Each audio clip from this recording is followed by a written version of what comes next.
No, honey.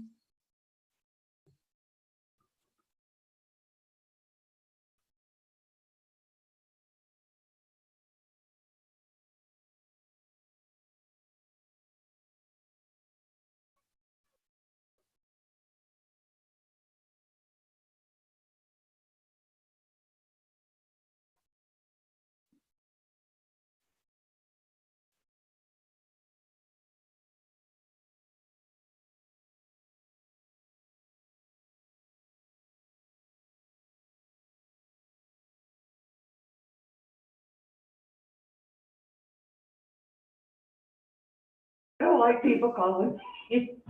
See, quarantine, Hey Debbie, can I get a thumbs up if you can hear us? Awesome, thank you. oh good, you got people. And they need to, if they have questions or comments, or have a 2-minute time limit on questions and comments, and names and addresses. We really need to do that.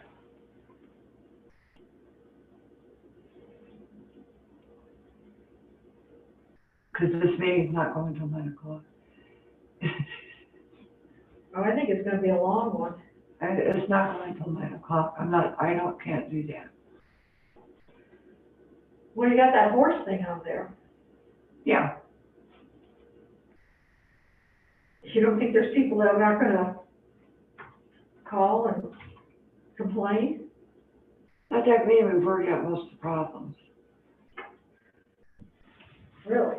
Yeah, not a lot of it. I've gone back to the 2004 city ordinances and Hi, hi Jerry. Hi, Ben. We're good. Hi Debbie. At Debbie Cobb. Hi, Debbie.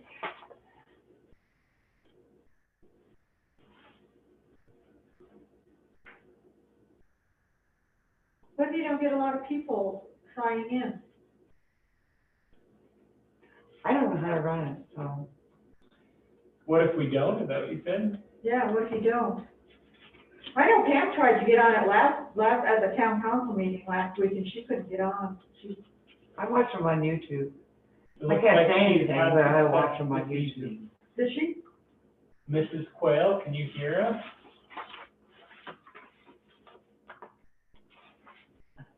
Oh, she's muted, but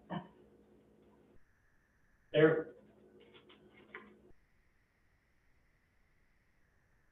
I've heard you become a real wizard with this.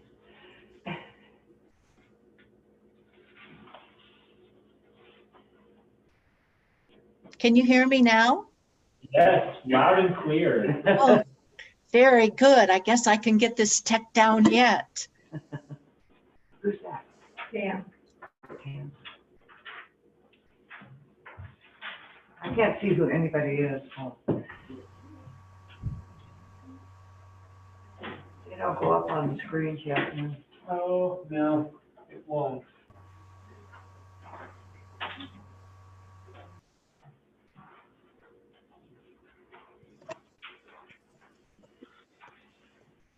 Yeah, there we go. Oh, good. Oh, perfect, Is that good? perfect. Yeah, that's better.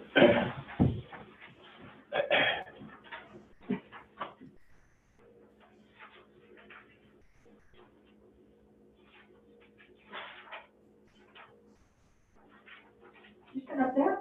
I want to look at the screen so I can look at everybody. It's hard to me to talk to a blank. I know, it is for me too. It is. It isn't for me. I talk to one all the time. That's pretty much true. I open myself up there, but I'm used to it. I'm used to it. My husband's getting used to it too. I have him out in the greenhouse working all day now. Oh, man. So he's out there working.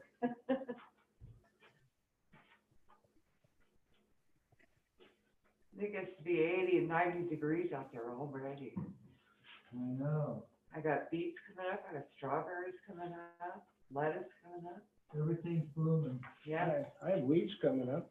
Yeah. Too. I'm pulling out strawberry plants. You're pulling out strawberry plants? Oh, don't pull me out, I'll take them from you. I'll bring some over. How do they Okay. grow out here? They go really good, but I got too many of them. Yeah, that's the thing, is they overrun, mine died off one year. Just the whole bed of them died off.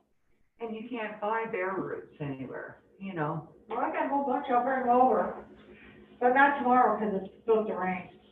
Yeah, I'll come over to your place after it rains. You don't want to, it's total mud. Okay. Yeah, I did. You don't want to, trust me. Yeah. But it would be nice if that 30 acres, they want to develop and then they have to put a road in, that would be really nice. I just, But that's, yeah, hard to imagine that it would be worth it for 30 acres for even a half acre parcel. Well, that's why the people, that's what they originally wanted, it went into like foreclosure, I think. And then some people bought it, and I think they bought it for 125,000, maybe it was 100,000, I don't remember. oh, the bridge alone would really help. And then when they started looking at all the infrastructure and stuff, they just thought they would be able to put like just, dirt road like it is out there. And I guess they found out they couldn't do it, so then they, put it up for sale. But they were out there a whole bunch of times, looking at it and doing all kinds of stuff, and all of a sudden there wasn't a for sale sign. Now, who put up, I thought it was Hank Isaac put up that sign. It was, Hank Isaacson. Because when I talked to him, he said, well, that's for if they get approval. Yeah, they wanted to make it half acre lot. Well, and then they had to put a regulation bridge into, Yeah. and that would cost a small fortune. And then you guys would have to be able to use that, which I think would be great. We need a second exit out of here. Now, it would be nice, then we would have to come down this, Yeah, dirt stretch.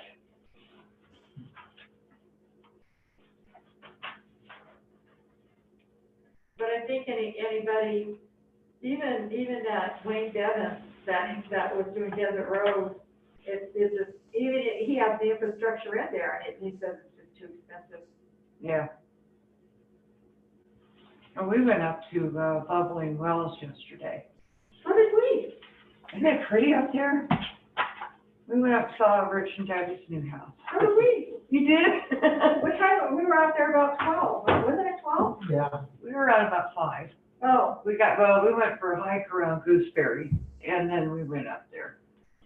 And it's really nice out there. Really, really nice. it is and it isn't.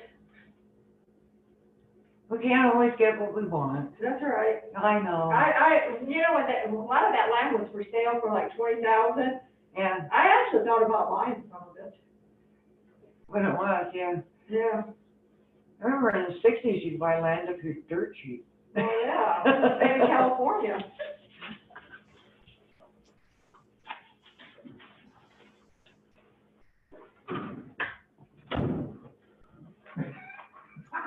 I'm not going any further.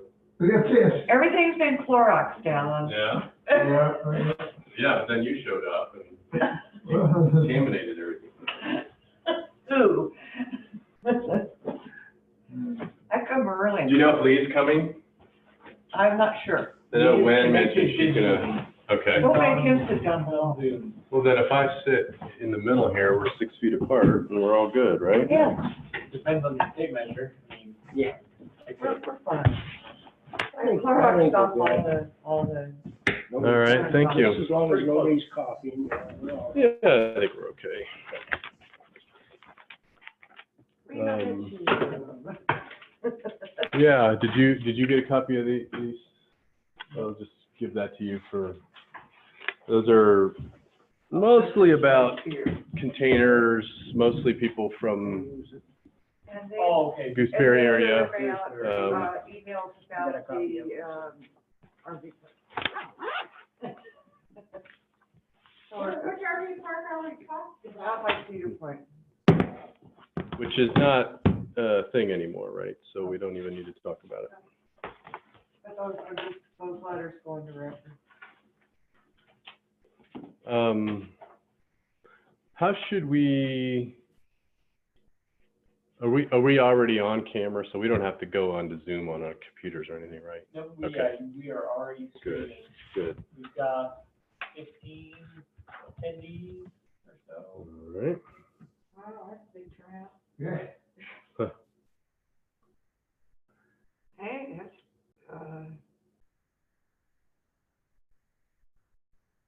I didn't know you could come down here. well, you know, we're doing what our governor's asked us to do.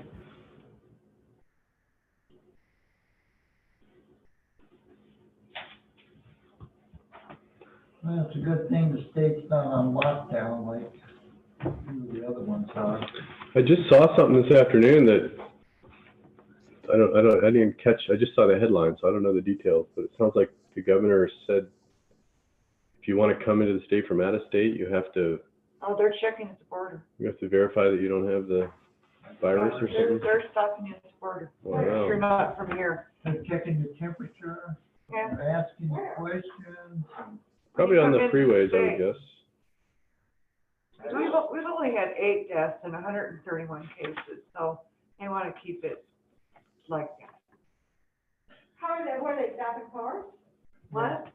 Are they stopping cars? Yeah, coming into the state. Really? Yep. Zion's closed, can't go there. You don't have one of these, I carry one of these. You know what that is? Yes, I do.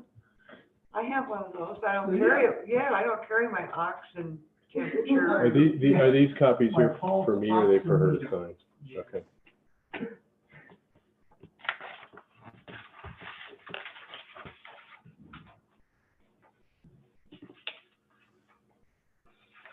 Oh, these are the ones for tonight, right? This is the meeting that we didn't have one. Let me get it.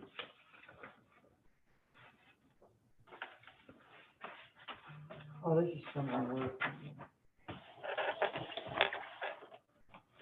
We've got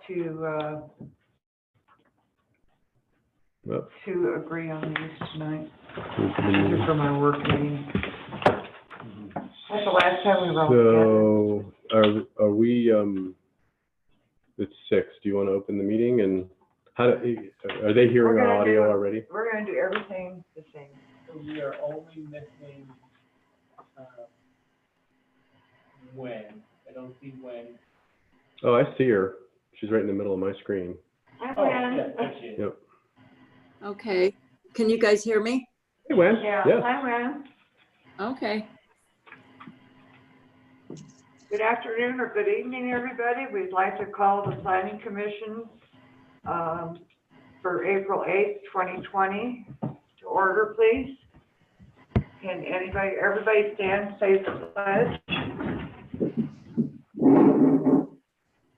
Pledge allegiance to the flag of the United States of America and to the republic for which it stands, one nation, under God, indivisible, with liberty and justice for all.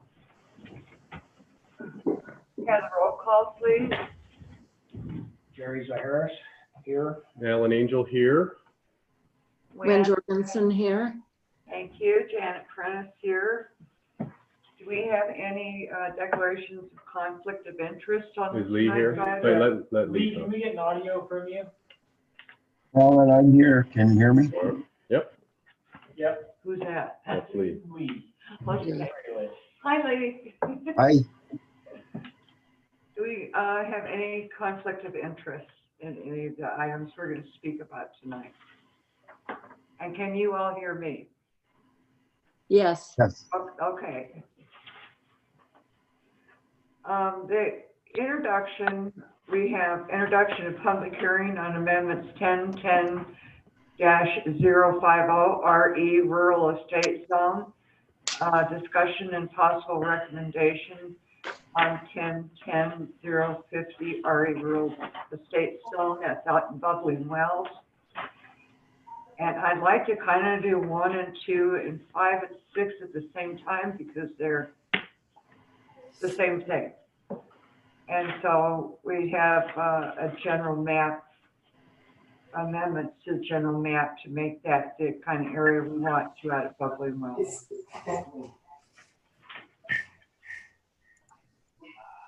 Does anybody have anything to say? Sorry, could you clarify one more time? When you said you want to combine 1 and 2 and 5 and 6, are you talking about meeting agenda items? Yes. So in order to, the meeting has to be structured such that we can rearrange any items on the agenda, but a public hearing for the rural estate zoning language Okay. must be done separately from the hearing on the. I don't want to do them one right after another because they are the same thing. Okay. Okay? And is that okay? Yeah, So Okay. you'd like to move item number 5 to be after item number 1. The After. public hearing for the general plan map you want to do after the public for the rural estate. Right. So this is all the land of the Bubbling Wells being, having 5 acres Can you mute plus. your- This is really weird. oh, my laptop? Yeah, I'm not on audio on my laptop.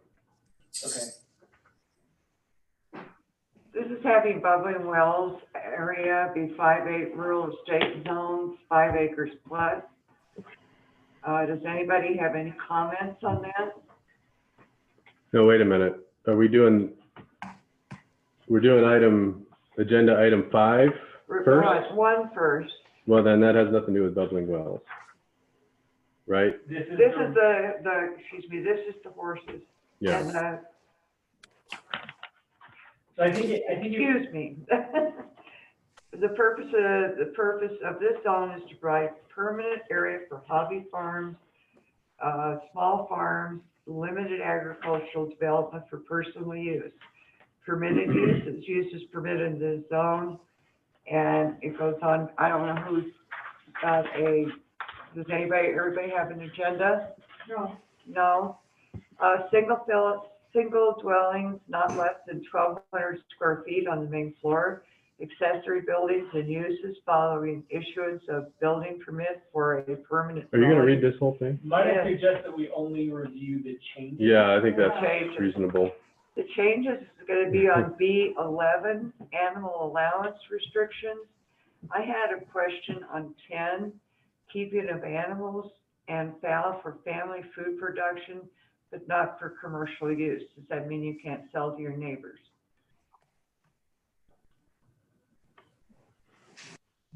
In rural estate zones, I buy from my neighbors, so I just wonder if we want to strike that. I mean, the spirit of it, I think, is such that if it's just neighbor to neighbor, Yeah, certainly we get, I think that's fine. That's not necessarily commercial, right? okay. Oh, I just wanted clarification on that. Yeah, I think the intent here is that if you open some kind of There's a- retail Yeah, there's a operation. number or, of people in the neighborhood that sell eggs. Oh, we get our eggs from right up the road here. Yeah, I don't want that shut down. And, Us too. you know, that's really it's a small business, but it's probably not even a permitted, you know, they probably don't have a Yeah, license or anything. That's what I'm guessing. And- So technically not commercial, right? Right. Yeah. Technically not commercial. So I think we're good based on that, Okay. right? Do you mind if I provide kind of an overview and then we can open the public hearing and then we can move to the planning commission discussion on the? Okay, should we read? That's great. Please, Ben. Yeah. I drafted this based on, the discussion from the March 11th meeting. I took Yeah. the discussion and Mhm. interpreted that. I put in, a lot of Alan's suggested language. Basically, what this changes is it changes the point system to, Yours on yours, you said it was echoing, so I didn't turn mine up at all. Well, I can't really hear this. Well, let's see if we can turn it up and hear it here. okay, so I muted all again. So Okay. what this does is, it changes the point allocation from 1 acre increments to quarter acre increments. So if you have 1 1/4 acre, you're allowed an additional 25 points on the point system. It reduces the points for large animals, those are cows, horses, donkeys, and mules, and pigs to 25 points each. instead of 50 points, what it was previously. Yes. And the maximum is 10 large animals on any 5 acres. It defines the size of the medium-sized animals, the point of measurement for the withers, which is just a clarification item, and reduces the point value of those medium-sized animals to 8 points from the original 25 points. It also limits the, it also limits on from any lot to that. There was this language throughout the code that said on any lot, and that changed to per 5 acres. Mm-hmm. Yeah. Okay. So that was throughout. Turkeys, geese, pheasants are no longer assigned a point value, rather given an allowance of 20 medium fowl per 5 acres. Chickens, on the other hand, were given a value of 30, allowable 30 per 5 acres. And only one rooster. One rooster And per, again, 1 acre. per 5 acres. Yeah. so the only animals subject to the point system are the large and medium animals. Just Yeah, to Exactly. clarify, basically yeah. everything's the same. And how about llamas? That's a large animal, right? Yeah, so I think it should count, because we have no exotic animals should be kept in. We went out bubbling wells, and there are llamas out there. And a lot of women use them for, Yeah, I think that's Oh. covered under similar large animal, right? okay, Yep. I would think so. So, and ostriches and It's things not like that. exotic. So the next was a suggestion of the resident that the planning commission appeared to agree with, which was allowing school-aged Apple Valley residents participating in a 4-H or FFA program mhm. with the intent to sell within 12 months, not being subject to the point system. Right. We also added and this is kind of outside of code, but it allowing a location at town hall as a place for convenience for the disposal of animal waste. We haven't designated that place yet, but we're just putting it in code to give people a reason or the ability to clean up. Well, and we can also come and get it for our gardens too, right? Okay. Mhm. This code was also modified to impose a penalty, which is an infraction. So an infraction is not a misdemeanor. For those not familiar with that, it is not subject to jail time. It's only punishable by a monetary penalty Nothing on your permanent of record. up to $750.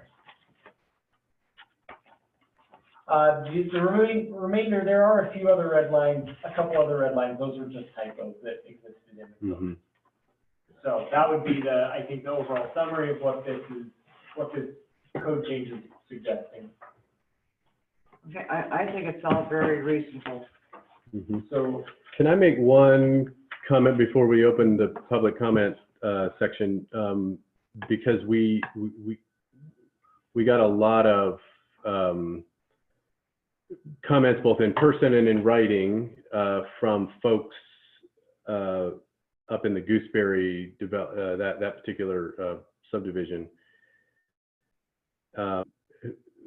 who indicated some desire to have fewer rather than more. Yes. And so to them, this could seem like an explicit reversal of what they want. I'm sympathetic to that. However, there's a great remedy already baked into the system.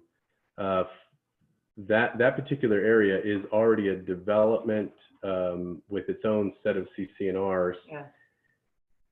Which unfortunately the town itself can't police because CC&Rs are basically agreements among private individuals, and the town has no business being involved in that. However, the CC&Rs are pretty explicit about limiting the number of horses per acre to 2 in that particular subdivision.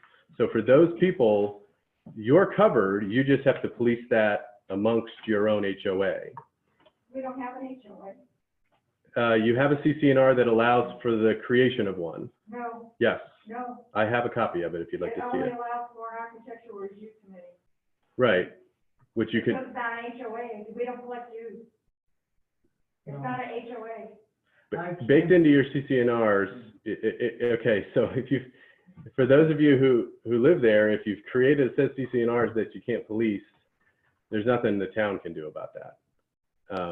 So I would encourage you to somehow get together. What you can do as a group is to get together, as far as I know, legally, and update your CCNRs. I'll understand with, my name is Richard Wasowski, 1024 Westville Canyon Way. I've got $6,000 into the court cost as of now, fighting to keep our area clean. The attorney is willing to do that, fence segment. He is the attorney for the CCRs, and I was in contact with him no more than weeks ago in his office for an hour. What he's saying to change it, we got 91 lots, we need 60% of those lots in order to change our CCRs, and they would love to change them. The trouble is, a lot of people, there's 41 vacant lots, they don't even answer our letters.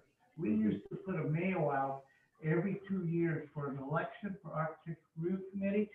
The return on it was $60 in stamps, and out of the 40 lots, we maybe got 2 back. So nobody gets involved, and they're all over the country that own these lots. And there's a number of people that would prefer to leave Gooseberry as it is with a dirt road, and it's my property, I can do as I please. There's a number of residents out there. There is a dozen residents out there that has donated to this $6,000. And we're already sitting in court right now for the last 3 years on the burners price out there. So it is quite a process to do it, and we would love to amend the CCRs. But to use them against, to correct the problem is so expensive. Our attorney says, come up with $20,000 and I'll do it. It's $250 an hour.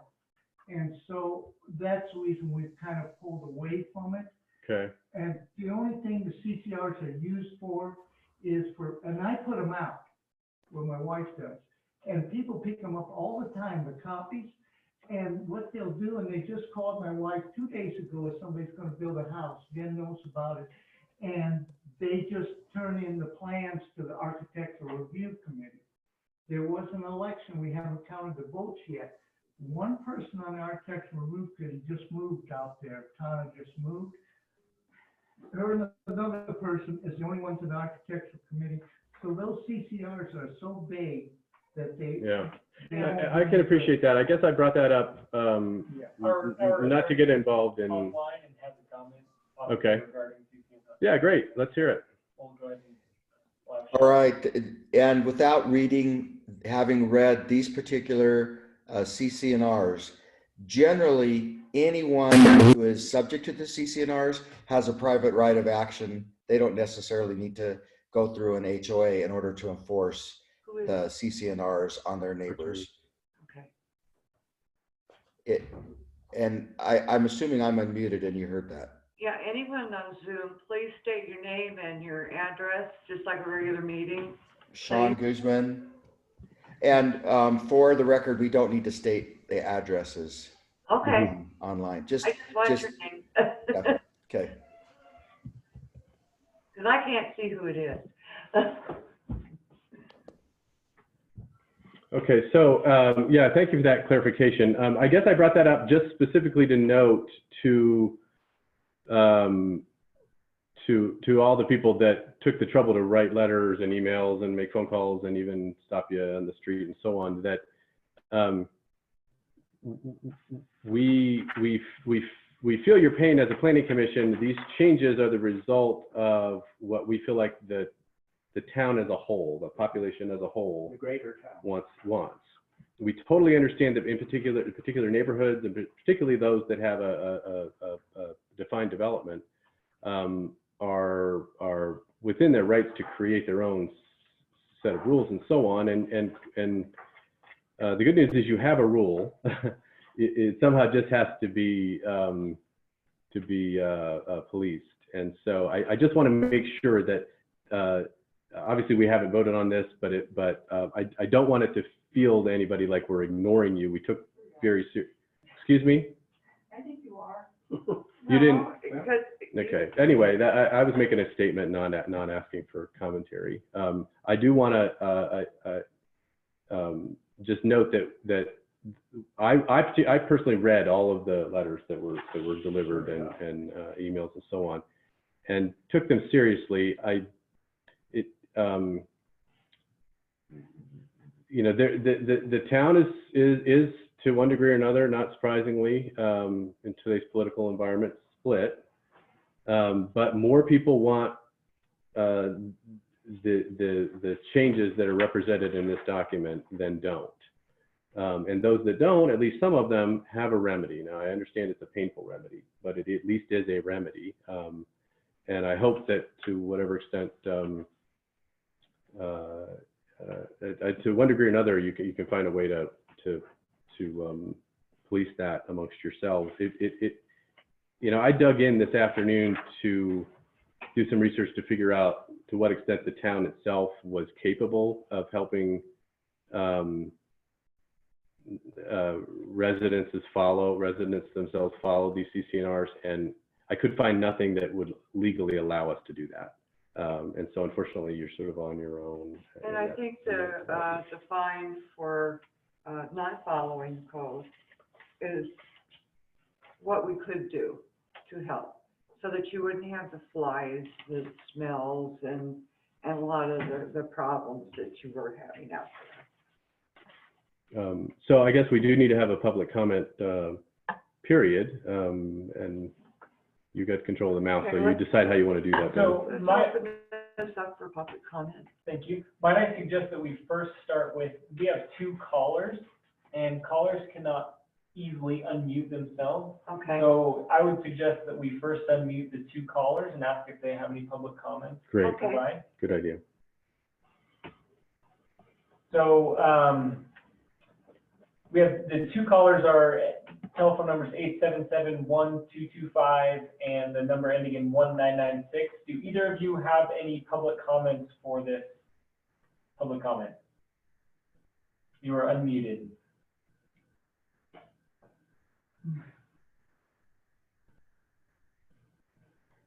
This is for animal restriction. Okay, given that they are not responding, we'll go ahead and mute them again. And at this point, I would think you've got suggest that people can unmute themselves. You've got a couple people in the chat that have already asked for, so we might as well just go in that order, right? Perfect. Have them state their names, please.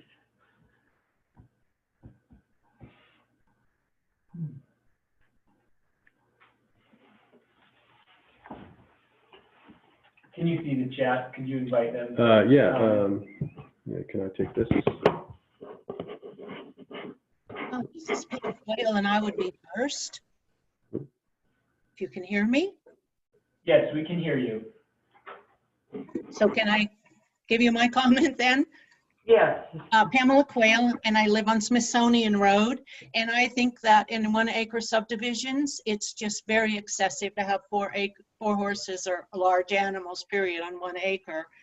And, you know, even before the 2-horse or animal ordinance, we had 3, and now you're excessively putting it up to 4.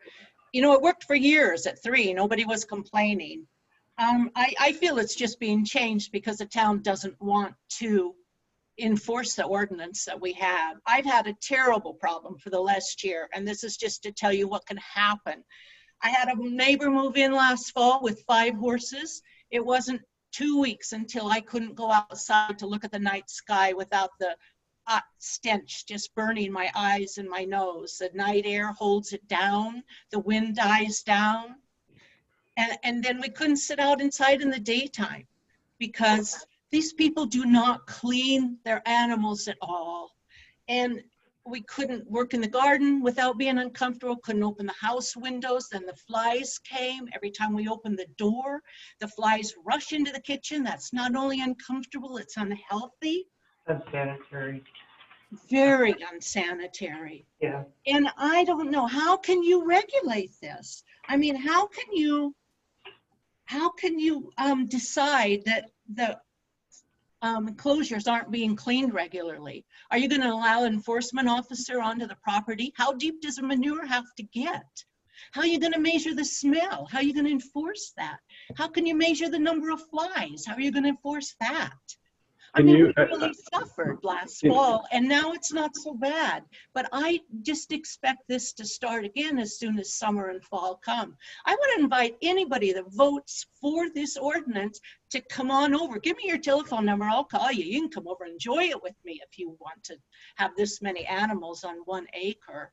If we had an interior lot, do you know that 20 animals could surround that house, maybe be 100 feet away? That's 20 animals on 5 acres. And you're saying a 5-acre lot can only have 10 animals? It just doesn't make any sense at all to me. Will you please tell me, how are you going to enforce this? I know you have a fine, but how are you going to enforce that? Can you tell me how you, how does changing it to 2 change your scenario? I mean, if Well, it's enforcement's the 2 issue. now, and so they did have to move some of the animals off of the property, but now they have back on 4 again. And, you know, so I know it's going to stay this way if that's what you're allowing. Yeah, I at least from my perspective, I can, and this showed up a lot in the survey results, that people are very concerned about the nuisance factor, and that's regardless of how many animals are allowed. I think at least our attempt in these changes was to make a specific reference to a fine for a violation. So that allows there to be some teeth to this ordinance. How are you going to measure that? How are you going to enforce it? That's what I want to know. Do you have something written out for that? Are you going to allow the enforcement officer onto the property? That's not allowed at the time now, as I understand. Hey, We've got an enforcement officer here, so I guess you can get that direct from his I mouth. just want to let you know, Pam, I'm here at the meeting. Thanks, Rich. Seen how much trouble I went to try to remove those horses. You know, I have no fault with you. I just want to know how they are going to enforce what they say is going to work for us. Yeah. And if you have responsible people, it'll work. But if you have irresponsible people like I do next door, how's it going to work? Yeah, and I can totally appreciate that. I think that this isn't the only issue for which we need to do a better job of enforcement. And as far as I know, that's a discussion. But this is the one you're changing. I understand, but again, the issue here is enforcement, and it's, you know, one of the things that the Planning Commission has to do is to factor in the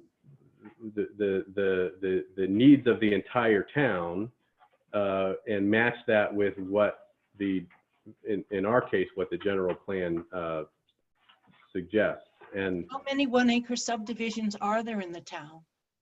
I don't have that number. Does anybody know how many there are? There's 7.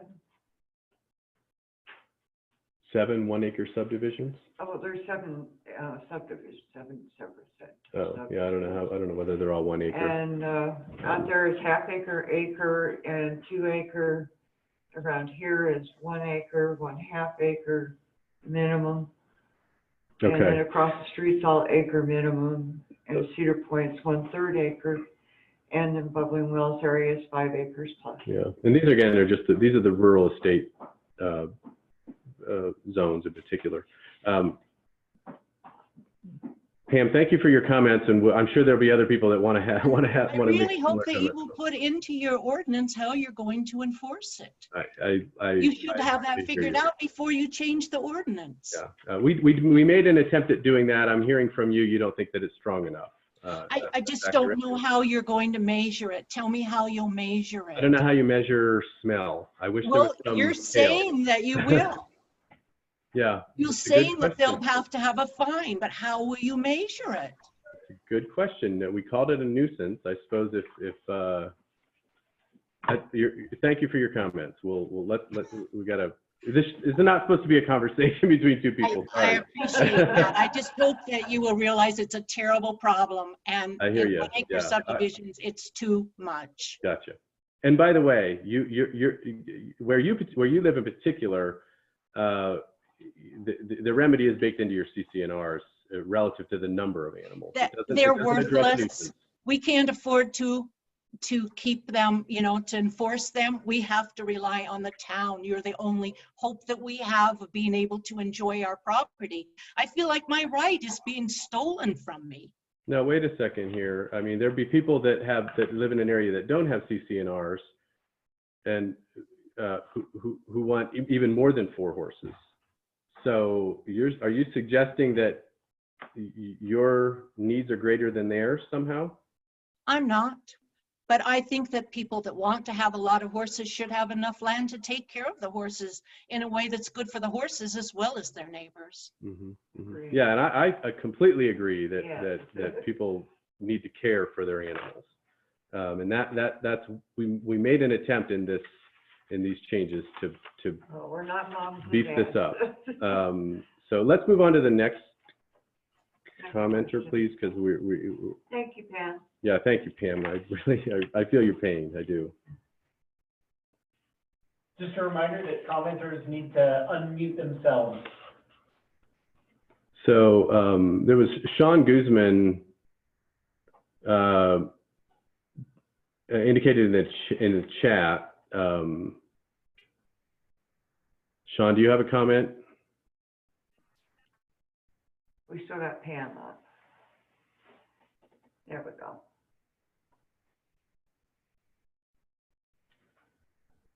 If Sean doesn't want to comment, then Diane, I think, was the next one that posted in the comment section. Do you have something to say, Diane? You have to unmute. Just what I said. The issue is not the number of animals, but how they're cared for and how they're cleaned up after. Okay, thank you for that.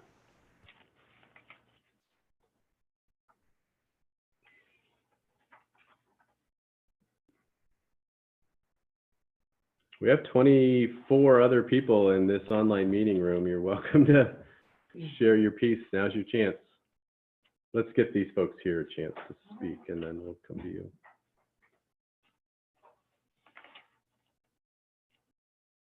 No other comments? Well, that's a little surprising, given all the Okay, yeah. emails and letters we got. I don't see what we can do besides. We have one back I here. have a couple of comments. Sure. Okay, the survey that was sent out, it showed, the majority wanted limitation on horses versus the minority. And if you do it like that with shipping containers, you said the majority of people want these shipping containers. So why isn't that survey used the same way as, the shipping container survey was? Margaret Osofsky. The animal survey was, pretty much about No. 51%, It was was 54 to 50. 54 to 50. Do you have those survey results handy by any chance, Ben? We On could look at limiting it. the horses. Yeah, on placing a limit for sure, and we're placing a limit. We're not just saying, hey, it's a Well, free I'm for all. just saying that those people wanted limits on horses. Yeah, to which there definitely are limits. Oh, come on. Horses are considered large animals. Come on, Alan, don't play that little, twisting words around. I'm using your words. You said people Well, wanted okay, I'll limits use on the horses. survey words. Let's take a look and see Yeah, how. take a look. So then the survey's flawed.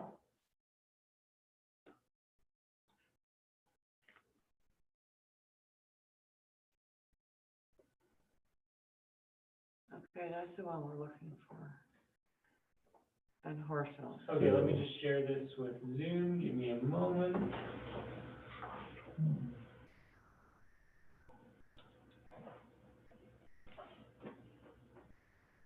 So the question here is, what, if any, should be the total number of allowable large animals per acre zone RE?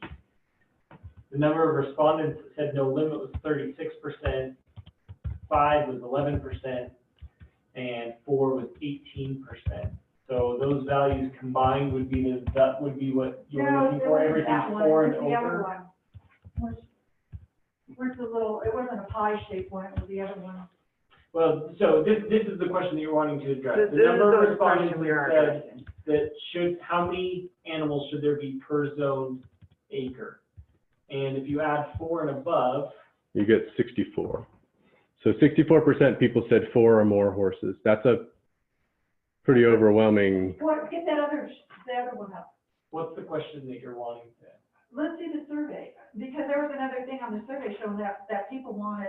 That's the survey there. I know, but there was another part of that survey.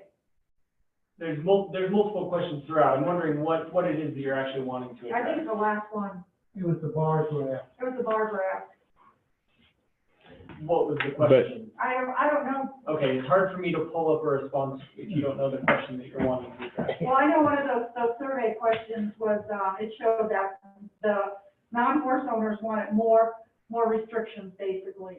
Yeah, how I that's read it. completely That's how I read it. understandable. I would expect that to be the result. If you don't have horses, you. Well, I'm just Yeah. saying. This is the one you're talking about here. But so that pie graph represents. It wasn't the pie. But graph. let me finish my statement. Okay. That pie graph represents all respondents, people who have horses and people don't. When you add them all up, 64%, that's a pretty overwhelming majority, want 4 or more. So we took the lower limit of that and applied that to this ordinance. I don't know how you could be any more fair Well, when you're representing the really- needs of the entire town. If you, well, I guess, my other question is, if you have 5 acres and you can have 10 horses, so that the ratio is 2 horses per acre. And then on 1 acre, you can have 4 horses, so explain to me why that ratio is so weird. Lopsided. Yeah, what we were saying is, we just didn't want it to be 20 horses on 5 acres. That just seems unreasonable. So we placed the upper cap. there would be 4 horses per acre. So why With an up- do those people penalize and you're giving 1 acre people 4 horses, but 5 acres? Wait a second, I'm confused. Do you want more or less? It sounds like now you're advocating for more I'm horses. just asking, why is it so different? It's to place an upper limit so that we don't have fields of 20 horses on every 5-acre lot. But you'll have lots of 20 horses out here. No, we If everybody puts 4 horses on a lot, Then you'll have 4 horses on a lot. Yeah. okay, and so if you have 5 lots with 4 horses, you got 20 horses. I'm confused. It sounds like you're advocating for us to get rid of that limit. They're showing the graph. Well, here, I have to. Okay. Thank you for that comment. I think what that does is it does point out that, I thought that this is exactly what we this were is going for. pretty close to what the town 68%. wants. And Okay, well, I guess that's what the town wants. And again, not to harp on this, but the folks up on that, you have a CCNR that limits it to 2. Well, So, aren't I allowed to speak? yeah, no, you can. But I'm saying, if for those of you in that particular area, This is specific, this is specific to Gooseberry. yeah. It could be, those lots could be, I could pull up down here, and it could be the same thing. And half of them are clipped. But I 64% of the agree. people said that they want 4 or more horses. Well, then 64% said they did. I looked at that wrong, apparently. Okay. Are there any other comments? We'll skip one more shot for the people online. So Mayor Lindsay indicated one more time that maybe a new phone call came in. So I'm Okay. going to go ahead and unmute the callers. So caller ending in 1996 and caller ending in 1225, you are both unmuted. So if you have a public comment, please express that now. Well, this is Justin Cannon, and we moved out here years ago for country living to have our animals and enjoy the country. So, we're for the horses, and I think you guys are doing a pretty good job with the changes you're making. Thank you.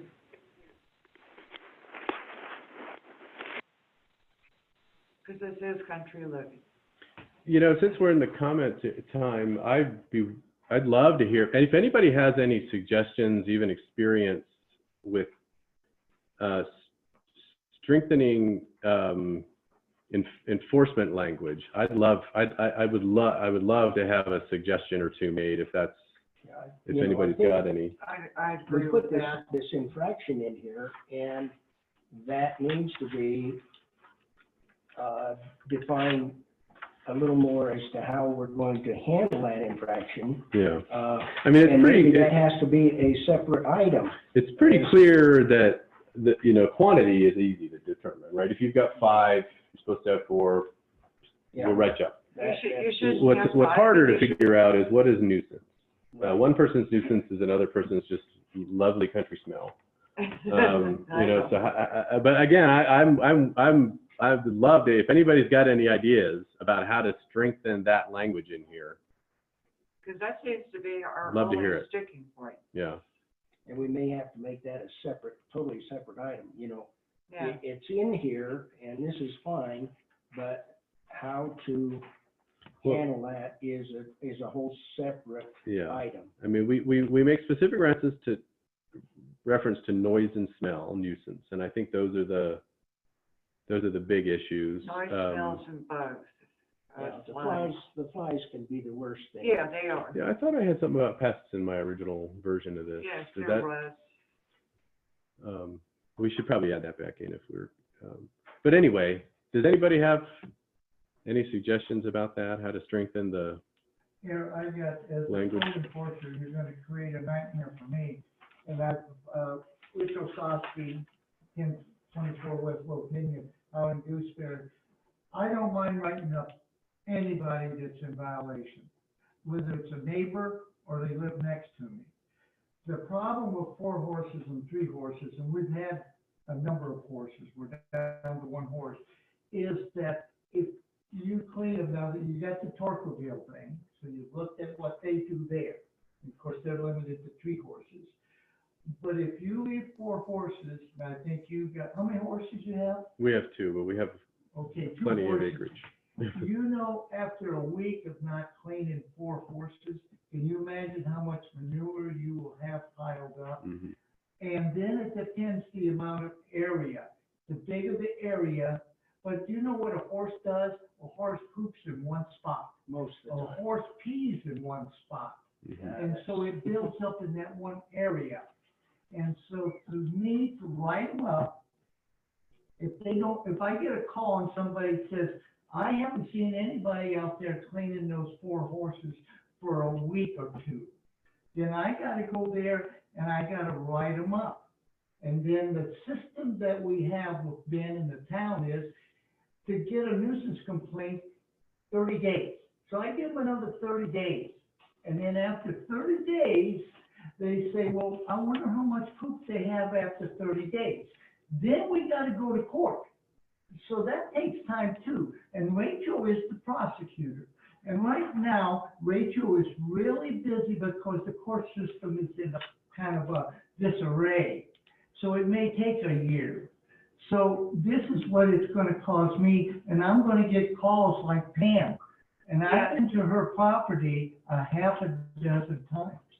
So the enforcement on my Okay. part, I don't see it's gonna happen. Well, here's what I'm hearing, Yeah. is that we have an enforcement problem. Yeah, It wouldn't matter whether or not we limited it to 1 horse.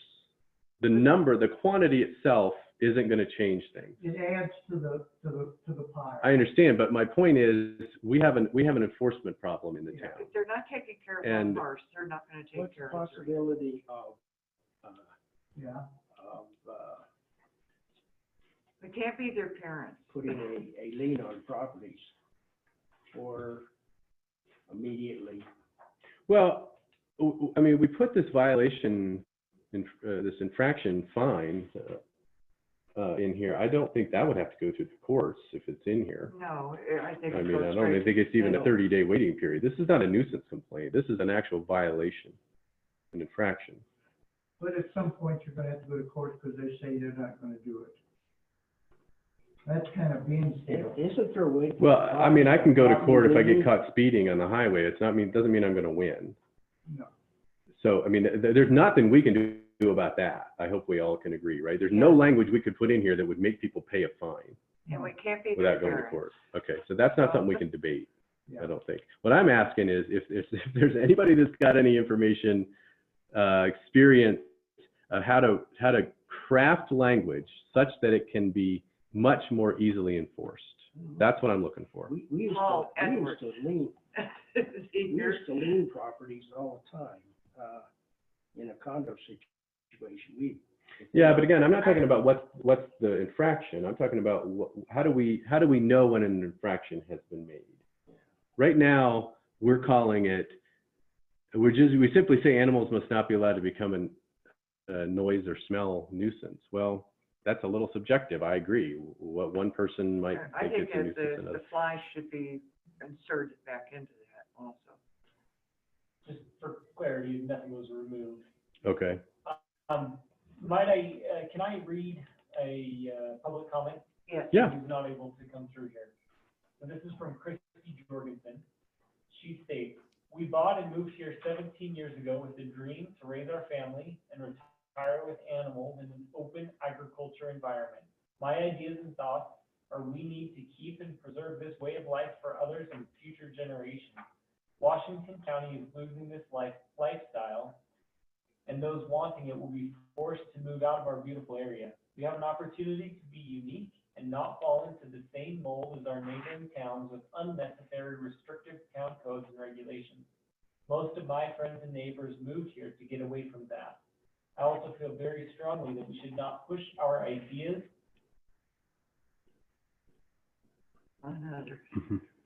Sorry, I had to scroll and then lost my place. Down. Keep going down.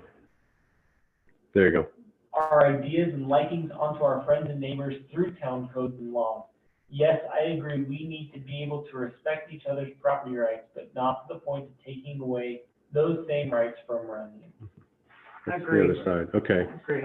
You know, as far as enforcing or considering what a nuisance is maybe we have a committee of 3 people that go out and review anything that comes up from our How do inspection. you feel about that? Having the onus taken off of one Somebody person? take pictures.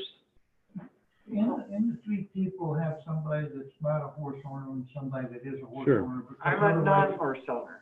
Yeah. I've And got that to take would be pictures. fine. Then they can give a recommendation. It's the time frame that I'm worried about. Yeah, The time frame will drag on because of the violations I write now. They're still on the books. yeah, they And can't. this has been months later. So if you could narrow down the time frame for me, I think the time frame has to be, within a 2-week period or even 1-week period even, because like you say, it's building, the manure doesn't go away, Yeah. it just and keeps these building. poor horses, they produce a lot of manure. I would agree with you. I would say change the time frame. If they have a week to clean it, and if you go back and it's not cleaned, and you can pretty well tell what 4 horses will do. Yeah. And the thing with that is, then give them a week. And then it's a violation notice. Because it can go in the garbage in a week. Yeah. Well, and it can go down, it can go here. Yeah. We're providing a spot for it. Violation So. notice, instead of 30 days, put in a week. Now, I wonder, this begs the question of whether or not, I mean, if it's a good idea to have a committee of people to determine whether or not somebody's in violation about manure, then it strikes me that there are any number of potential violations We that got that the same manure group could police. determine. Right? Absolutely. Does our attorney or Ben or Sean? Marty or anybody have anything to say about the pros and cons of the planning commission recommending the creation of an enforcement committee? Maybe there's probably a better name for it. Anybody want to chime in on that? Yes, this is Sean Guzman. I don't recommend the committee. I can tell you that really most of the time when we have a nuisance violation that involves flies or smells, what we need are witnesses, what we need are pictures of the flies that people have. We need evidence to be able to show court, should someone decide to challenge that, that yes, there was a violation, there were odors that carried into not just the neighbor's yard, but oftentimes when we've had these complaints, it's been people that have been in their homes. And so we've had an officer go in their home at their invitation, of course, and with the doors and the windows closed, they could still smell the odors, but also when the odors are really strong in the yard, those types of things. If you have neighbors, more than one neighbor, in St. George, the default is three neighbors that complain about noise or something else of that nature. You also can use that. So if you have other witnesses, other neighbors that step forward, that is really the most important thing. And the other comment that was brought up about leaning someone's property and HOAs, those are very different laws.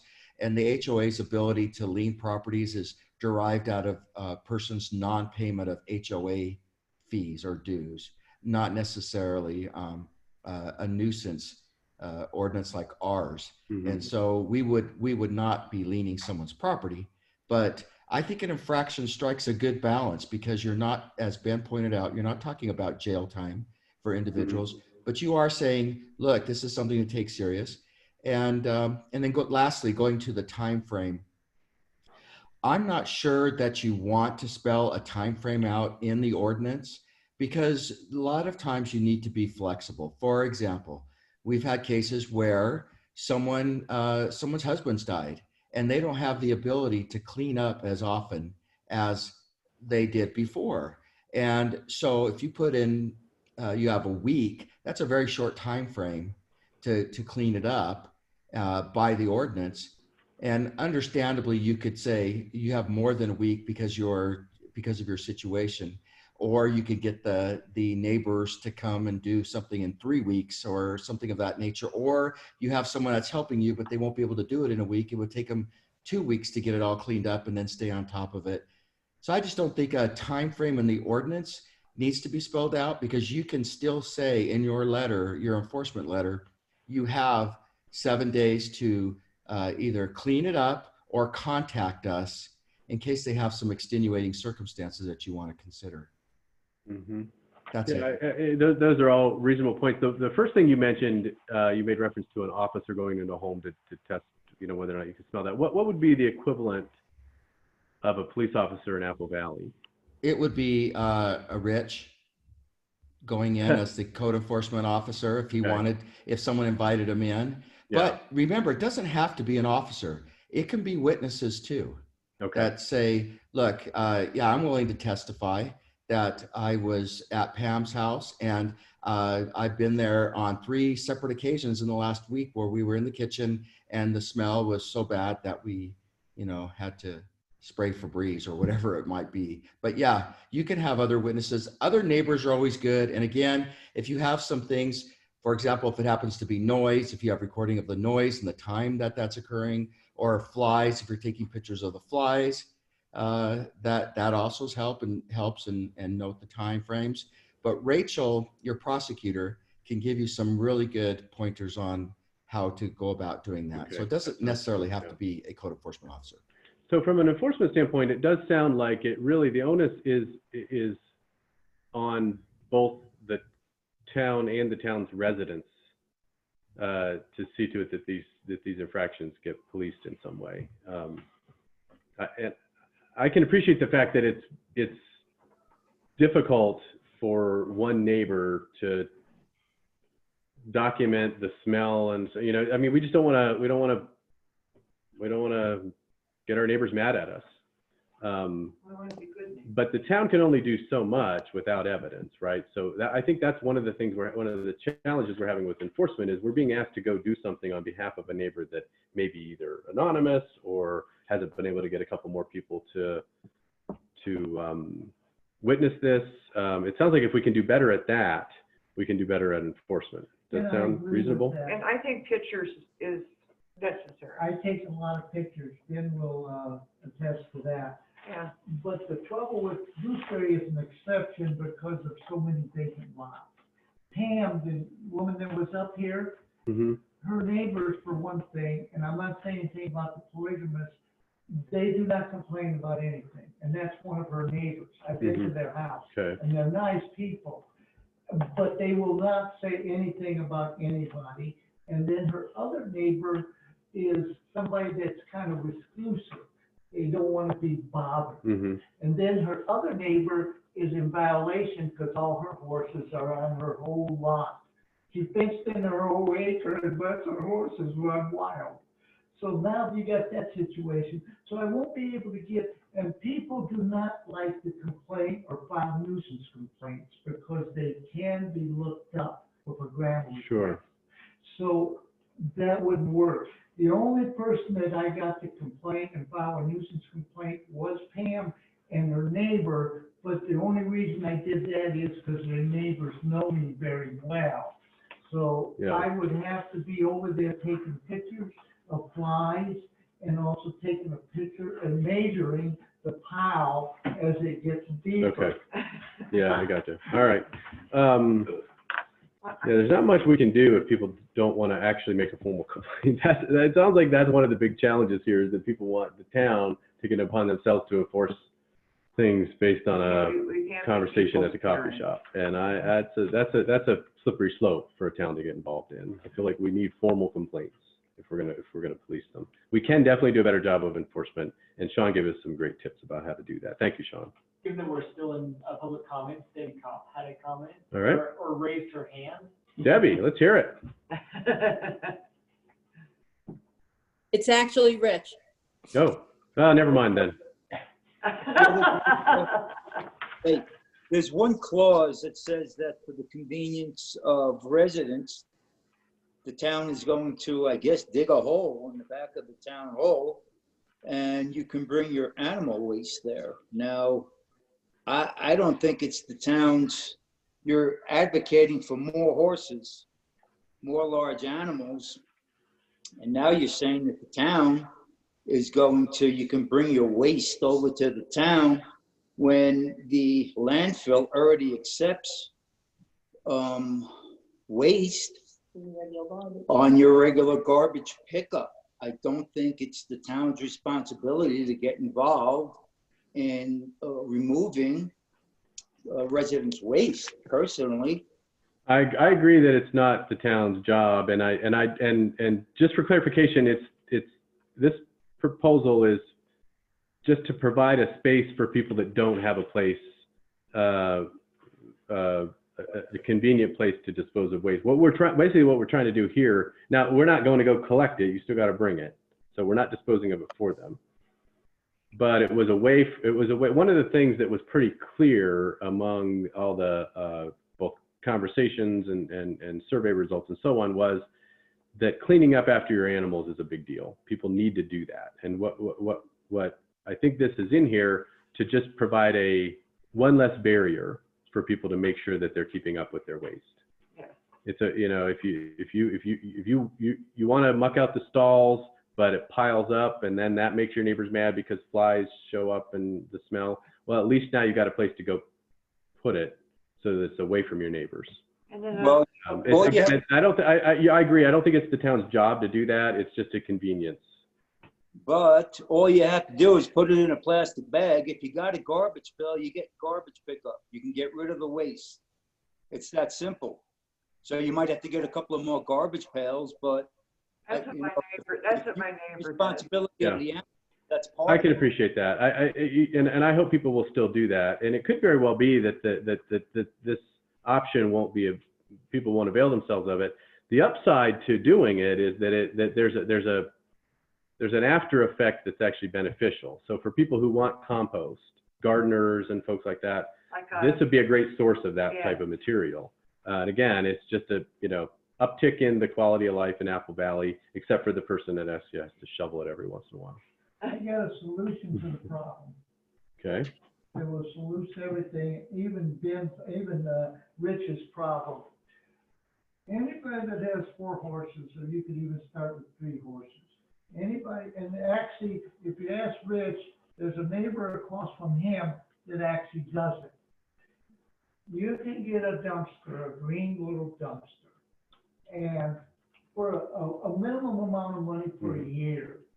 And in that green dumpster, you can put your poop in it. Sure. And every week they will empty it. Mm-hmm. Mm-hmm. And I hope people will do that. I think that's a great option. That would solve the fly problem because it's in a container. And also that would solve the problem where somebody maybe wants to clean twice a week. And with 4 horses, sometimes you need to do that. That's, Mhm. that's what my neighbors do. Yeah, and I hope people will do that. Again, I don't, Or if you could require them to have a dumpster, and I don't know if this is possible, it would close something for the flies, and it would also have a place for them to put the dumpster, which is right across from Rich's house. Mhm. Anyway.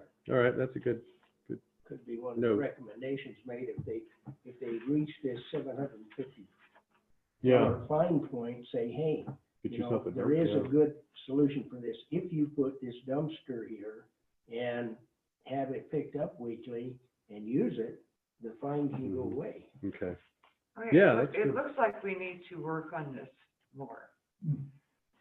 Yeah, do you I think think- so? I mean, it feels to me like, based on that those last Just conversations. the last two things, I like the idea of having the waste disposal here, because that means people like me can come pick it up for my greenhouses and my garden. Mhm.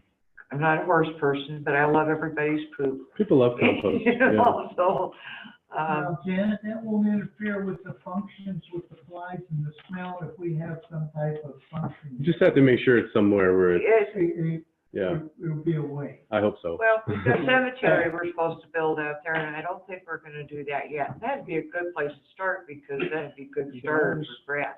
Just sprinkle diatomaceous earth on it and it will cut the fly population down. Oh, yeah, it's real easy to take care of. There's ways to take care of it.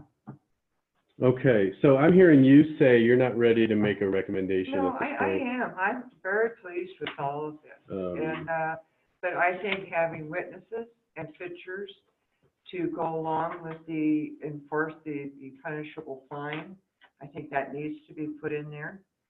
And, I'd be happy to go with Richard. If, you he got a problem, Oh, I'd be yeah. more than happy to go with you Yeah. on this. Yeah, Sean? Yes, thank you, Sean Guzman. I don't think, as far as the disposal of the waste at the town hall, I don't think you need to put that in your ordinance. You could just do that by town policy or town practice.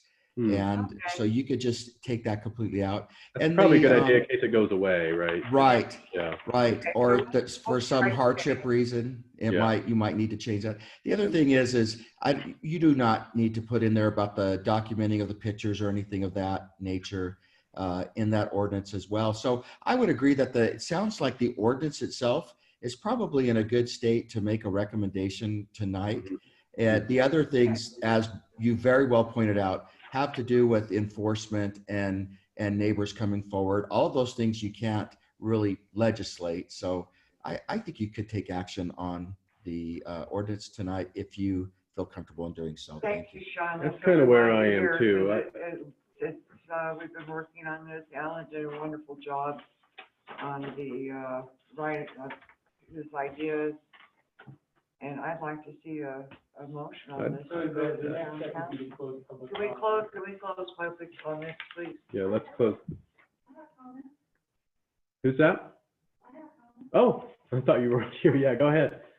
One last time. Actually, well, Rich Cobb, well, Margaret Osowski, and, 4 horses do make a lot of poop, so that dumpster is probably a really good idea, because I had 3 and I couldn't get all of it into my 2 garbage cans. Mm-hmm. Also too, I just wanted to make a comment with all the, setbacks and stuff that you have, on your lots and stuff.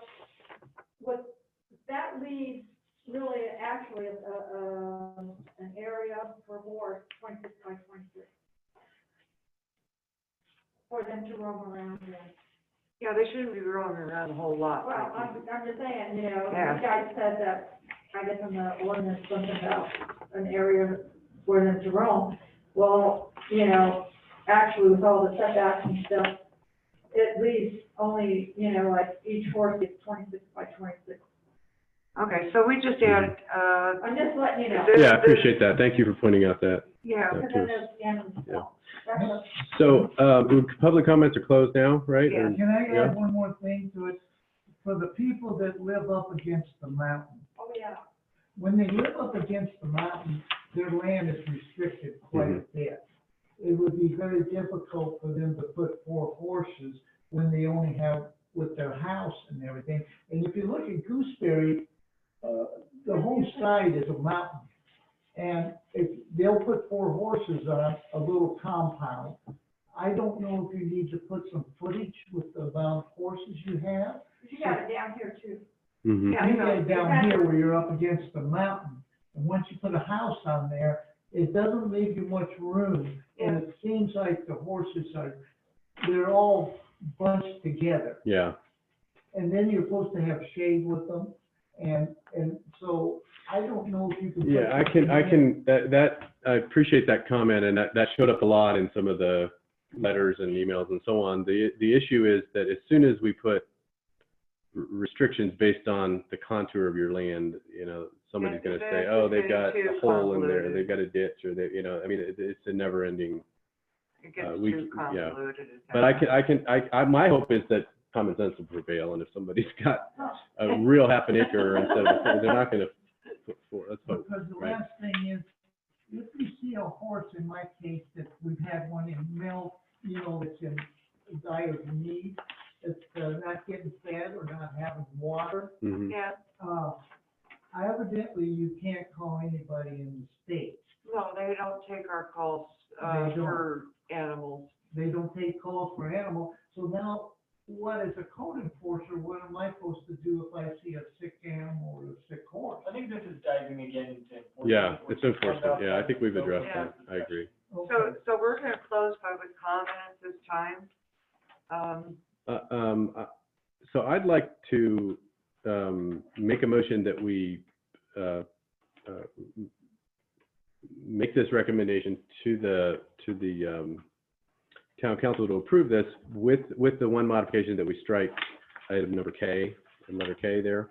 Okay. I think Sean made a good point, that that's something that we can just offer as a public good. Doesn't have to be part of the ordinance, and if it goes away, it goes away at some point. Don't have to adjust the ordinance after the fact.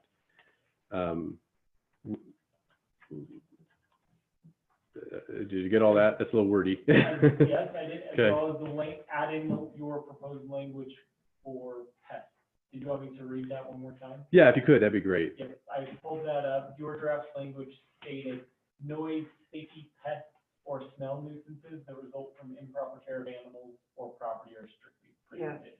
I like that. If you Excellent, could that's swap right. out J with that language, Yes, that's much better. then then my motion will be spot on. Yeah. Reflect that. I'll second that.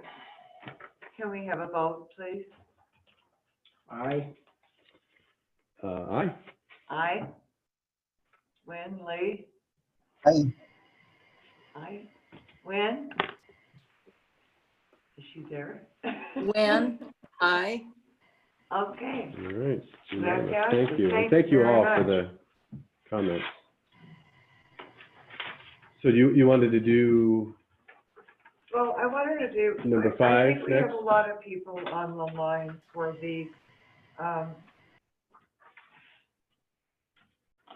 yeah, I want to do the bubbling wells. I really do. We went out the other day and looked. And this area is marked high density, and it should not. It should be for farms, agricultural, and homes with large lots. And I think it should stay that way. And so I'd like to open a public hearing that the bubbling wells area stay low density. Do we have any comments? This is Sean Guzman. Could you state which item number you're on? We're on 5. number 5. Yeah, we skipped 2 and 3. We're going to come back to it. Okay, so for the record, we'd like to say item 5, and that is introduction and public hearing on amendments to the Apple Valley General Plan map. Yes. Right? Okay. Yes. All right. Right now, Thank it's listed as high density, and it's not made up for that. It is made up for low density. The roads, it's just beautiful out there, and it should stay that way. So this is Sean Guzman. are you opening the public hearing or are you taking Yes, we're comment from opening the the public. planning commission? Okay, great. And then after you close the public hearing, you could turn it back to discussion with the planning commission. Okay. Thank you. So, yeah, I mean, obviously, we're open for comments. Is everybody clear on what we're commenting about? These state 5 acres plus out there. It may be helpful if I if I share the map. Yeah, that'd be great. Colored one. So this shows the current designation of the southeast corner of Apple Valley and the current designation of the general plan map. Yeah. So the yellow items are residential 1 acre, the red are residential ½ acre. And The pink is, agricultural. yeah. So my suggestion would be if the planning commission desires to make a recommendation this evening, it would be to use the numbers included on this map. The So, RE, yeah. okay, Okay, and so which Number 1. number are we discussing? 5.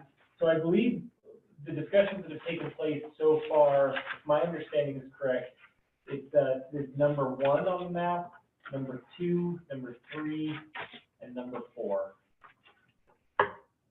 And these could be rearranged, you know, Yeah. you could redraw the map, but for simplicity purposes, I believe everything that the commission has been discussing is just encompasses these areas. Mm-hmm. Yes, there is one ½ acre development that's there now. And, Number 3. and there's manufacturing there. But the rest of it, like the ranch and everything that's out there, I think it should stay that way. And not be 1 acre lot. So I think it makes sense at this point to move into public comments. Yeah, Mm-hmm. Yeah, let's hear it. Particularly from the people out that way. I'm Rich and Debbie, this is for you guys. Hi, how are you? Yeah, Rich Kopp. I guess 22 East Ranch Road, 222. Yeah, I agree 100%. It's all big parcels out there, 50-acre parcels. I own a 15. Frank owns 10, 12. And you got Bruce up on the hill. He owns the 50. Then you got Brown who owns 220 acres. It's just huge parcels out there. I got one of the smaller ones, and I agree 100%. Pretty much, we just want to live out there with our big parcels and kind of be left alone. And I agree 100% that we make it low density, no doubt. That's Thank why you. people go out Thank there. you, Rich. Is there anybody else in the room that lives out there that this affects directly? No. Hi, Ellen, this is Lee. I live out here by Rich, unfortunately, but I would like to stay the 5 acres. Now, who's this? That was Lee. Lee. Well, it's gonna be 5 acres and above out there. Right. Low density. And we want to change the map. So the map that we're going to be working on is going to have all of that 5 acre RE5s and AGs out there.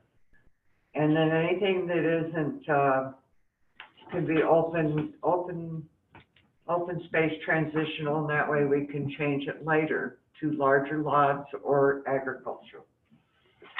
In the chat window, we have Robert Campbell, who has made a comment. Please explain. Robert, do you care to expound on that comment? You can unmute yourself if you desire to make a comment there. Yes, this is Robert Campbell. I think you did by putting the map up there on the screen. So thank you very much and explaining the exact areas and where you were talking about. Yeah. Thank you. Thank you, Robert. Janet, I have a question, please. Yes. So basically from this map, sections 1, 2, 3, and 4, that's what's going to be the low density? Yes. Thank you. Mm-hmm.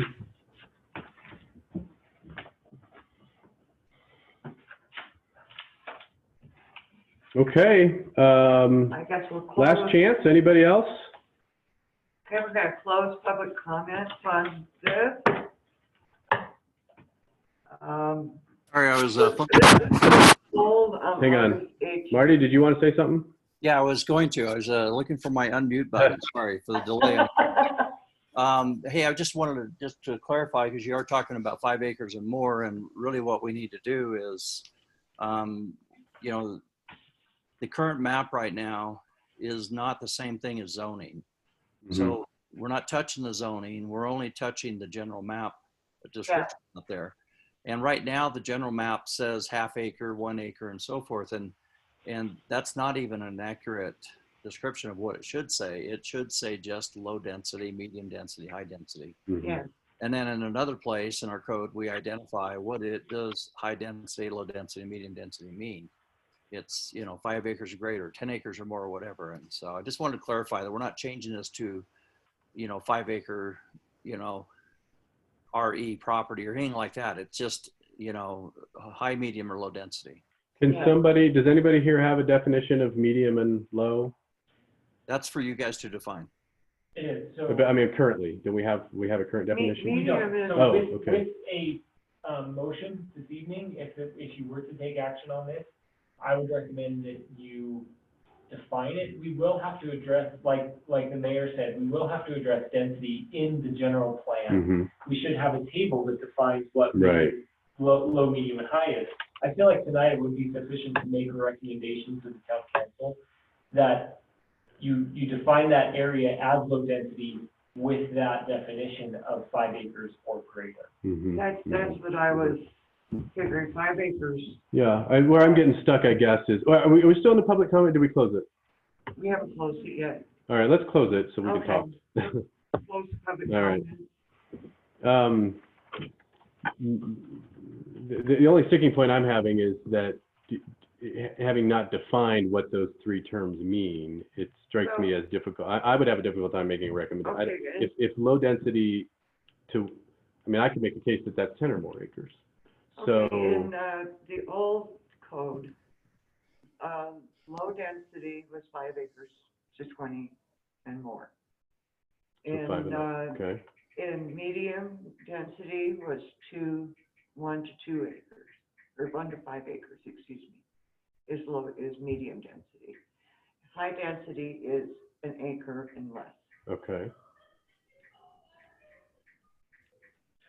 And that's just kind of. So what we could do, if I would make a suggestion, if you didn't feel comfortable with that, we could not take action tonight. We could actually put the definitions in the general plan, which defines those low, medium, high, and then you can take action in the coming meeting without the public hearing being. But do we need public hearing to define density? I don't, it doesn't seem like we would, but maybe we open comment. I think you would, because it's really, it would probably be an ordinance that did it, but you guys can go ahead and take action tonight, and then the town council can just sit on it until we get the other item as well from you. But at least this has been on hold since August, this item. I mean, I'm suspecting that we're going to keep definitions of densities pretty close to what Janet outlined. So I suppose given that, I'd be willing to make the recommendation to high density, I guess. I don't know. What do you think? I think so. I think we might as well. What do you? This is Sean Guzman. I've had my hand raised. I've been. Oh, sorry.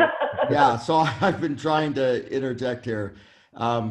I did not realize that you did not have definitions for those medium, low, and high density. I recommend you don't take action until you have those definitions in your ordinance to make a recommendation to the town council on what those definitions are. And it wouldn't do you any good to move this along anyway if the council was going to wait for you to take action on those definitions. So best to just go ahead and get those defined, and also take a look at your ordinances overall to make sure that your new definitions don't conflict with anything else you might have in the language of your ordinances. Okay, that's good. And I'm guessing at the same meeting, we could do both and, right? Absolutely. So, yeah, okay. Can't we go with what was first defined as low, medium, and high in 2004? Well, the problem is we don't have it on the agenda, so I think we have to craft a new agenda, put this, let's just table this, and then put them both on the same agenda for a future meeting. I'd like to have it done on the next meeting because we've really put this off. And Yeah, put it off. assuming we put it don't off need, I don't think we would need a public hearing For for density, no. defining density. No. So we should be able to do that at our next meeting, right? Okay, so can we schedule that for the next meeting? I think that given this hearing was regarding the Apple Valley General Plan map, Yeah. I feel like we would need a public hearing to address the general plan. However, you could still address that in the next meeting with a public hearing. Sean, do you have clarification on that? Yes, you definitely, because it's part of a zoning ordinance, you definitely need to have a public hearing on that. Okay. Okay. Well, then we'll have to do I it know- based on timing, but the sooner the better. Yeah, next meeting, if we could, please. And I'll drag out the old code and we'll go with what the old code says, because it really makes a lot of sense. It's very common sense. Okay. Debbie, we closed public comment, but since your hand's raised, we'll give you a quick 1 minute. Okay, quick thing, because the low, medium, and high density, Janet just mentioned it because it was discussed in previous planning commission meetings. So if we have to look through the minutes to find a date, I'll do that, but it was previously discussed. on what the Yeah, that definition- would be helpful to have in front of us, Ben, if you've got minutes that reference it. It doesn't sound like the commission ever actually formally made the definition, although maybe it did and we just aren't remembering it. We did. We did. And it's, I mean, like Janet said, it was back when, this is going on from August of last year. Debbie, you are right in that it has been discussed, but it was never actually implemented into the general plan. And so Sean's suggestion is that without it being defined in the general plan, it was just a discussion only. Mm-hmm. So we just have to formalize it, and I think we can do both of those things at one time. Yeah, So we'll formalize bear with us. that, and We'll get it locked down here quickly. I know this has been a long time coming for folks out there. So the low density is going to get kicked down the road a little bit more to another meeting? Just basically so we can make a definition of what that means, and then we can make a recommendation to make the changes to the map. So I'm going to guess we can probably get it done at the next meeting. Yeah, That's our goal. and then send it off to the town council then. So we don't need to make any. So let's table this item until the next meeting. Bring in the definitions for low, medium, and high density. And that's all we need to add to this and on the map and get it approved. Okay. Okay. Let's circle Okay, back. Sean Guzman, just need to make a motion to table it to the next meeting. Okay. Can I get one of that? I make a motion that we table item 5 for the general plan map amendments to be made, be moved till next planning meeting. That is item 6. Item 6, yeah. We already had the public Item hearing, 6, but yeah. right, yeah, excuse me, Okay. item 6. I'll second that. Vote. Aye. Aye. Aye. Lee, Win? Aye, okay. I have it. Hang on, when? When, I. Okay, thank you. Thank you, Wes. I promise you, Rich and Deb, we will have this done next time, for sure. Okay, the next item on our list is 3 and 4, discussion and public hearing on amendments 10, 100, recreational vehicle park zone, discussion and possible recommendation on 10, 100, the recreational vehicle zone. I would like to table this at this time. Why? I would like to take public, I'd like public intake. Because we just discussed this at a work meeting. We didn't Yeah, do the language. I think we need to discuss it in a work meeting. Yes. I would make a recommendation if that's what we do. Oh, yeah, thank you. I would definitely want to have the public hearing about this. But we want the public's input on this. let's hang on a second. We can open a public hearing and then have another discussion about this at a later time, right? We can get together for a work meeting.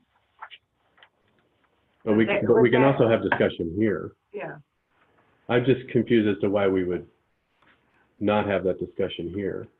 I don't think it's right lowering the acreage. Well, but we can make those changes and then make the recommendation. Yeah. We can do that in this meeting. Why wait for another meeting? It should be 10 acres. Let's open the public hearing. That's the next agenda item. This is Sean Guzman. I agree. Since you've advertised it, you probably have some people that might be interested in it. Yeah. Definitely. Go ahead and open the public hearing. You can close the public hearing and that's all you need to do. And then you can take action, table it and take action on a later date. Or you could also choose to continue the public hearing, leaving it open so you could take comment. Either way would be fine. But since you advertised it, I would move ahead. Yeah, I'd like to do that. So are you indicating that you can leave a public comment period open beyond the window of the meeting? Yes, you can do that. You'll just advertise it as a public hearing and leave it open so that, and you only do that in the times when you might make significant changes and think that you'd like to have that comment occur. But otherwise, if you're not going to make significant changes or you feel like there's no need to do that, you could close the public hearing tonight and then table it and then take it up and the public hearing has already occured and then you can consider it. I would like to do what Sean suggested because I got quite a few emails and I've given them to Ben. Let's just open the public hearing and Yeah. then let's have the discussion after, okay? Can we do that? Let's open the public There you go. hearing then. Who wants to talk about RV park zones? Right here, in the back, in the pink hat. Can you hear us? Yeah. It's just like a regular RV park, like a KOA kind of park, or is it like, kind of like that Harrisburg, kind of where you have those, like permanent kind of? No, it's that's a it's the first sort of thing you're talking about. KOA type. So it's a KOA type? KOA type, except with no tents allowed. But you bring your RV in and, That's your permanent. yeah, it's an RV park, not a tent park.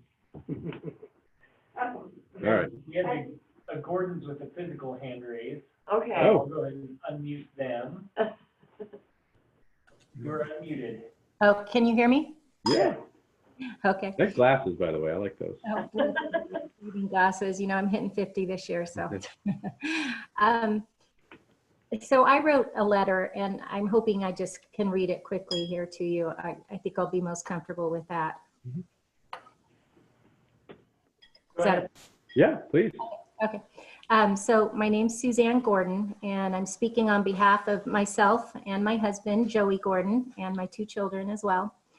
We reside at 1644 South Manzanita Drive. We're in the Cedar Point area of Apple Valley, and we'd like to address the issue of any town planning which will potentially allow for the development of a recreational vehicle park in our area. We've been made aware that the land located just west of our property is in peril of being developed into an RV park, and we are discouraging anything that leads to this action. We first want to say that we have had prior business and personal relationships with the developers of this project, and we are on friendly terms with them. We have nothing personal against them, but we are extremely opposed to the development of an RV park that is literally right in our backyard. I mean that literally, with our house in particular. From my understanding, the recreational vehicle park zone of the Apple Valley land use, as well as the proposed amendment, does state that an RV park should not be located immediately next to a residential neighborhood. The property in question could indeed not be located any closer to our residential neighborhood. Our concerns, as well as our neighbors, include adding more vehicle and foot traffic to our neighborhood, significant water usage, nonstop transient visitors, and a huge increase in noise, light, and overall pollution. Not to mention that the resale value of our property will undoubtedly be horribly compromised by something like this. As a parent, I also want to say that I am very concerned for how this affects the safety of my family. Literally hundreds and hundreds of transient strangers would have a bird's eye view into my backyard where my children play, and a 6-foot fence will do nothing to prevent that. It should be noted that there is not a trusted track record being set with projects such as these in this area. It is a widely held opinion in this neighborhood that the development of a tiny home community just down the road from us has not been responsibly developed. It can be described as unsightly at best and has not been developed to a high standard of quality as it was required and promised to be. And we are aware that the same developers would be involved in the building of this particular RV park. I also want to express my concern that important planning decisions are being made during this time when all members of this community may not be able to properly contribute their ideas and opinions. Not everybody has the means or knowledge to communicate through technological means such as Zoom or otherwise. I believe that the community should be able to participate in this process through face-to-face interactions, and I hope that the real decision-making can occur at a later date when this can actually be possible. A development like this will completely change this neighborhood in the worst ways. Like so many of our neighbors, we came to this particular area because of the beauty, solitude, and safety that it offers.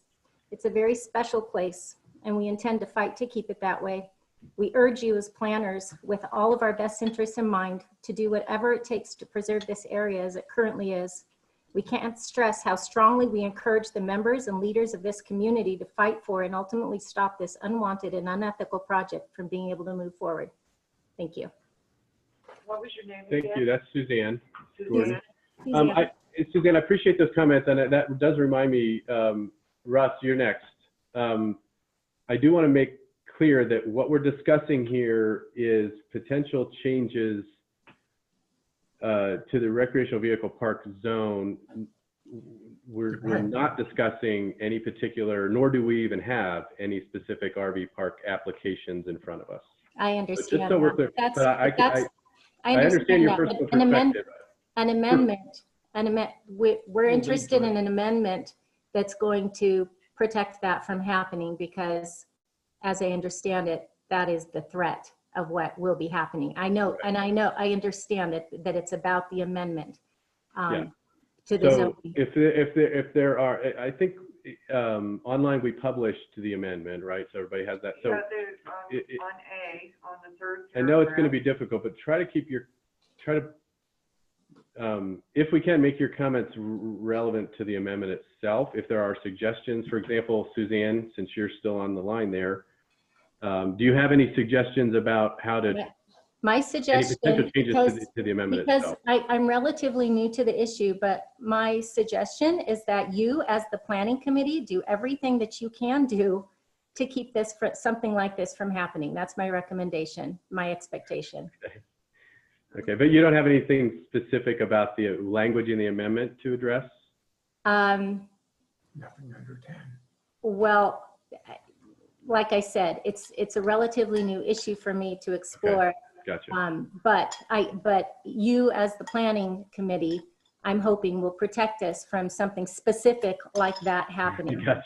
All right. So whatever language needs to be put forth in that amendment, if that's what is going to be, accepted or. Gotcha. Suzanne, in the third paragraph under section A, it says primary location for recreational vehicle is close to Highway 59 or other major roadways. Right. Should not be located immediately next to a residential neighborhood. Yes. And we're hoping that's what protects you. We'd like to see RV under resort areas where they're larger and better fit for the RVers and for the people who live here. Okay, yes, yes, Okay. I was very aware of that language, and I hope that that language does protect something specific like that happening in this area. We'll definitely. In my opinion, that area that we're hearing about, this could happen. That is in our immediate neighborhood, and Right. it may be somebody else's opinion that it's not, but in my opinion, it is. Okay. And Russ, I think you're up. Good evening, can you hear me? Yep. Yep.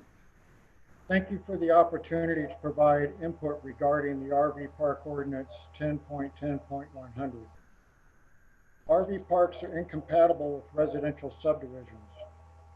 They immediately induce excessive traffic on the surface streets of the neighborhoods, as many of these RVs are toy haulers or are going to travel with ATV trailers, and according to your proposed changes, could stay for up to 60 days, and you're going to have just traffic everywhere.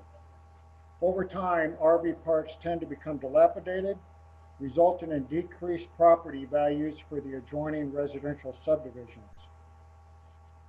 I would recommend that while, yes, the residents of Cedar Point are aware of this possible RV park near its location, I would recommend a town-wide survey be conducted to obtain input from residents across the entire town, much as you did for regarding animal issues. Regarding the ordinance itself, you should never consider anything less than a 10-acre parcel or more for establishment of a proper RV park. In addition to that, I would recommend fire codes be consulted to include the local town fire marshal, county and state officials to assist with determining the maximum number of RVs per acre based upon the number of exits of the park, the width of the traffic lanes, etc. Using your proposed amendment as an example, imagine trying to get 140 RVs out of an RV park with a single entrance in the case of a fire in the adjoining area. Access roads to RV parks should be built to a UDOT highway standard, not a town residential standard, due to the volume of heavy traffic of these rigs. Many of these rigs are in the same weight category as an 18-wheeler, and you're going to have 140 of them potentially coming in and out of your park on a regular basis. A minimum 2,000-foot buffer zone should be required between an RV park and any residential subdivision, no matter where located in Apple Valley. This will help protect the property values of the residential subdivisions, limit noise into those subdivisions, and hopefully limit traffic. I would recommend extremely strict septic and sewer guidelines should be included due to the chemicals used in the RV trailer toilets. These chemicals are extremely harsh on the environment and groundwater. We recently moved back from Texas, where they did not allow RV parks to dump their tanks directly into a septic system with a leach field, but rather they had to go into a pumpable tank where they couldn't contaminate groundwater. Imagine having 140 RVs all dumping their tanks into a septic system with a leach field and these chemicals going into the ground. I would definitely consult both the Southwest Public Health Department as well as the state for recommendations. I would also recommend the paragraph be modified regarding mixed-use RV, tiny home, and cabin parks, as they should meet the same requirements as a standard RV park trailer, and not be allowed to have the discretion of the Planning Commission to modify those standards to accommodate those parks. I'll gladly entertain any questions if you might have some of us. Thank you. That's Thank very you, well Ron. thought out and articulate. I appreciate that. And the type of sewer systems we want to put in are in these types of parks, the commercial ones that the water company would take over once they're put in, and they dry up the sewer, and then they're pumped out. So this is something that we want to get in, that they have commercial septic at these sites. We have another comment request from Kate Van Kuel. Okay, Kate, you're up. I'm trying to unmute you, Kate. You have to unmute yourself, Kate. You have to unmute. I unmuted myself. There you go. We can hear you. Thank you. I'm a newbie at this. I apologize. Oh, that was perfect. So I also understand that that we're talking about the lower acreage. However, I feel like the two are tied together because the reason that I understand is coming up is to allow this park to come in. So I'll be brief in the interest of time. If I may, I would just like to ask 2 questions of the Planning Commission. They're yes, no, so they should go quick. My question first is, in that the applicant has already done a trailer park in South Zion Estates / Cedar Point, could each of you tell me, are you happy with the appearance of that tiny home / RV park? No. And then just a second here. We don't have an application pending in front of us, so I don't know that we have any business commenting about an application since there isn't. Then can I ask you, I do just like to know how you guys feel. Are you happy with the appearance of that park, that tiny home park that's in Cedar Point? No. No. I don't have an opinion, actually. Sorry. For Gypsy Camp. I can appreciate the fact that many people aren't happy with it. Don't think it's an eyesore, and I appreciate that and understand that. Kate, did you have another question? I just had a follow-up question. I just wanted to ask, do you feel like it's an asset to our subdivision? No. No. Okay, that's all I have. Thank you. Thank you. Thank you for your comment. I have to agree with you. Anybody else? Archie's got her hand up. Well, she's commented already. She commented. Let's give a chance to other people, if you don't mind, please.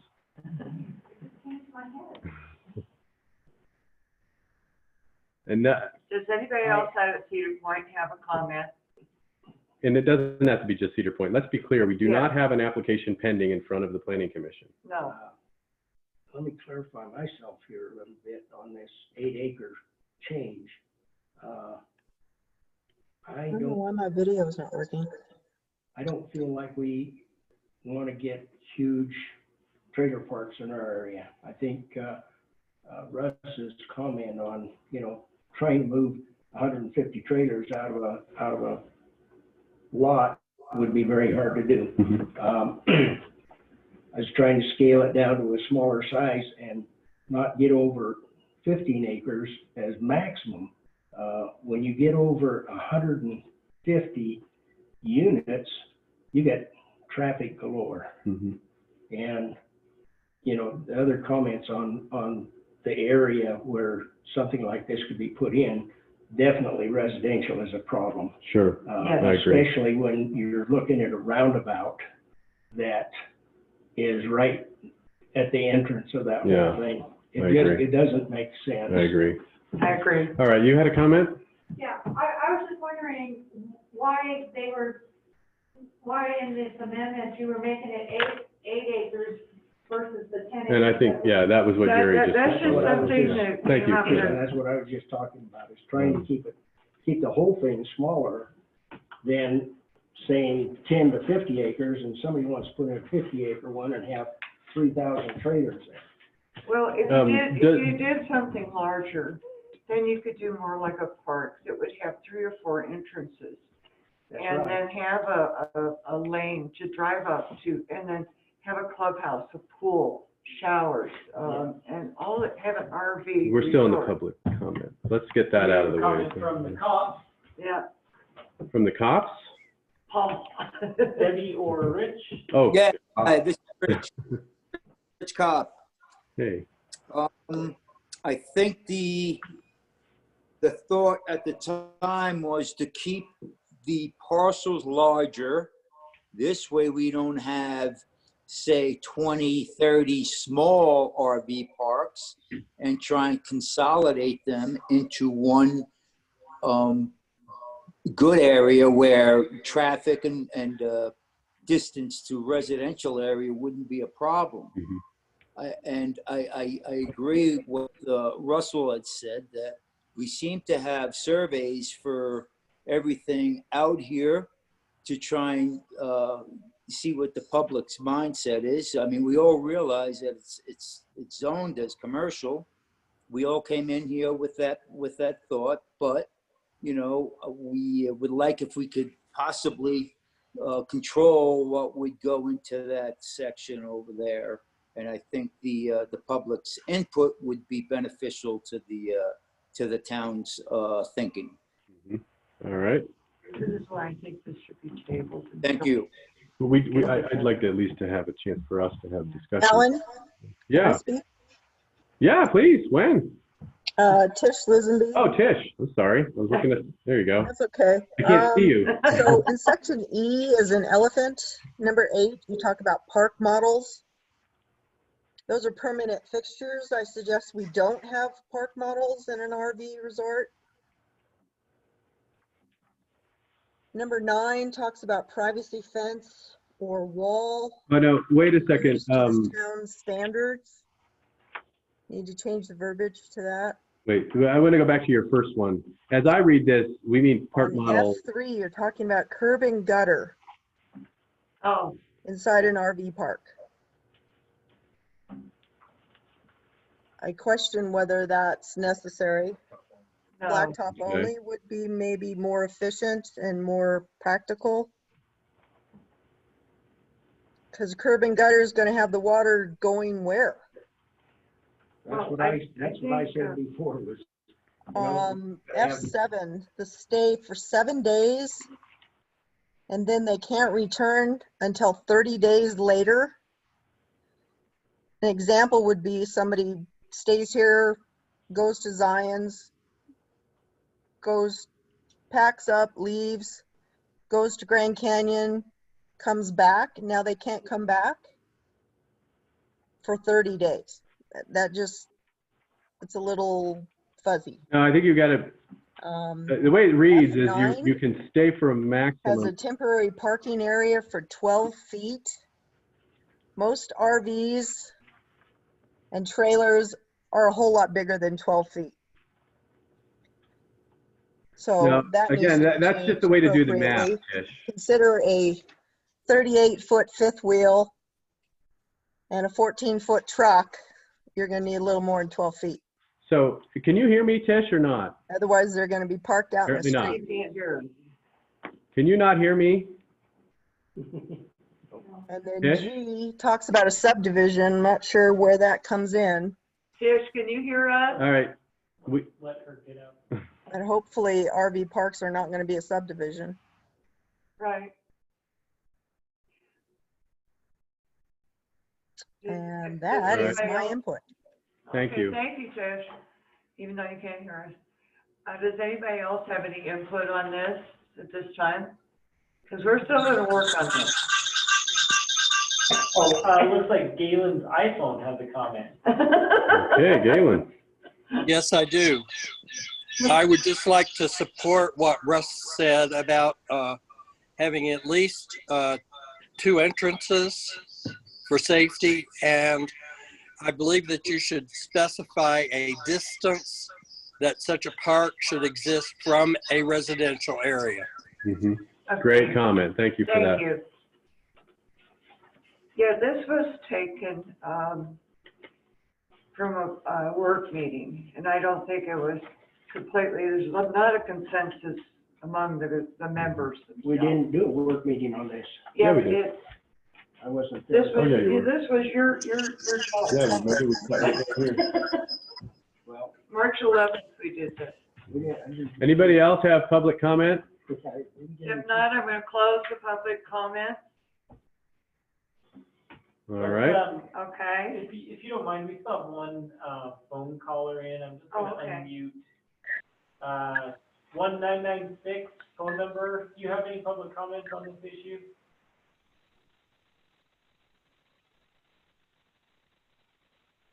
Muted again. Okay. So we're going to close comments? Yes, we're going to close public comments at this time. We would like to table this to further work on this. I mean, is there no, we can certainly table it, but can we have a discussion now and maybe have it brought back with a new draft so we can actually Yes, make a recommendation next time? You and I have talked about this, and I think that's right, that it should be a quarter mile from residential areas. Mhm. I like Terry's, that they need a large lane for check-in, so that they're not hanging out on the highway or in commercial or in residential Can't be on areas. any residential or Yeah. commercial street. Yeah, I think too, And it's gotta be 10 acres. I honestly feel like this should be bigger. Yeah. I'm thinking more 20. like 15 as a minimum. Yeah. I can appreciate the spirit, Jerry, of what you were trying to do, where you don't want these big, monstrosities that lead to traffic issues. But I feel like we can deal with the traffic issue, and Resort. at least from my perspective, having fewer, larger, more sort of professionally run operations is better than having 2 or 3 small. Boy, you put it down to 8 acres and you're going to have them all over the place. Yeah. And that to me is a bigger traffic problem. When you got people turning in to multiple locations on and off the highway, I'd kind of rather see them be larger, and then we can make some very specific restrictions. Again, these are just comments, Yeah. but personal preference. I do think that we should define what proximity to residential means. I think a minimum of 1,000 linear feet.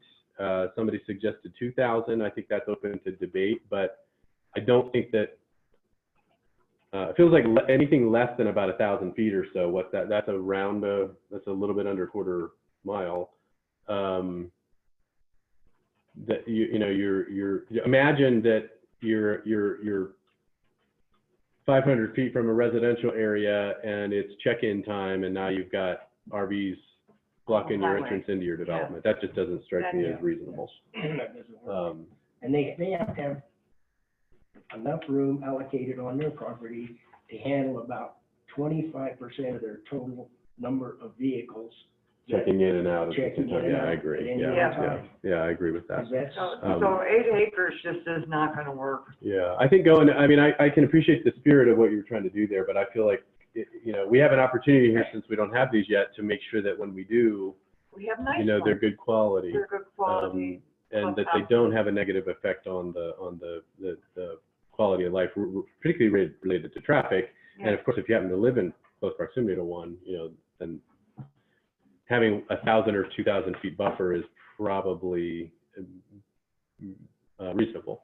Yeah. Papa Bear, I see your hand raised, but we're not in public comment anymore. Sorry about that. So we'll just. So can we, since Jerry did the original draft, can you take these comments and suggestions back and kind of bring us another go at it? Okay. I actually created a document I think I shared earlier with you today. I couldn't read it. Oh. It wouldn't come up on my system. And Jerry, I'll send you, I have recommendations also that I'll send you on your Gmail account. If you want me especially to about the email sewer. it, I can email it to you as a document. That'd That's be good. better, yeah, that'd be great. Right. Um, Opening it in Google. And I'm painfully aware of the fact that since Lee and Wen are online, it's not as easy for you all to talk. So, unmute yourself and let's hear from you.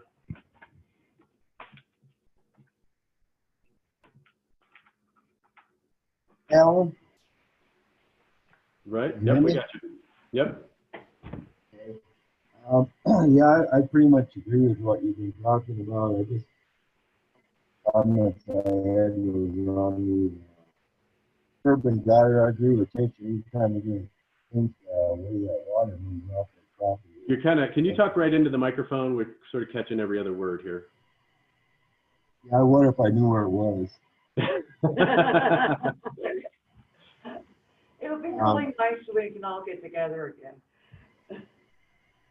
Yeah, it sure would be a lot easier. Yeah, okay. Yeah, you're coming in a little better now. Okay, just speak down a little bit. The curb and gutter, I think anytime you channel that water somewhere, it's got to go to retention or something. You create maybe a department that isn't needed. And so, We're still catching about every other word. I don't know that we got a bad connection, maybe. I would recommend that people email members of the planning commission with questions and suggestions so that we can make this a community effort to make this something really nice for ourselves and that we can all live with. And so if you'll email us at our Gmail accounts for the town, and I've gotten quite a few, and I've turned them into Ben, and I've read them all, appreciate all, I know how you feel.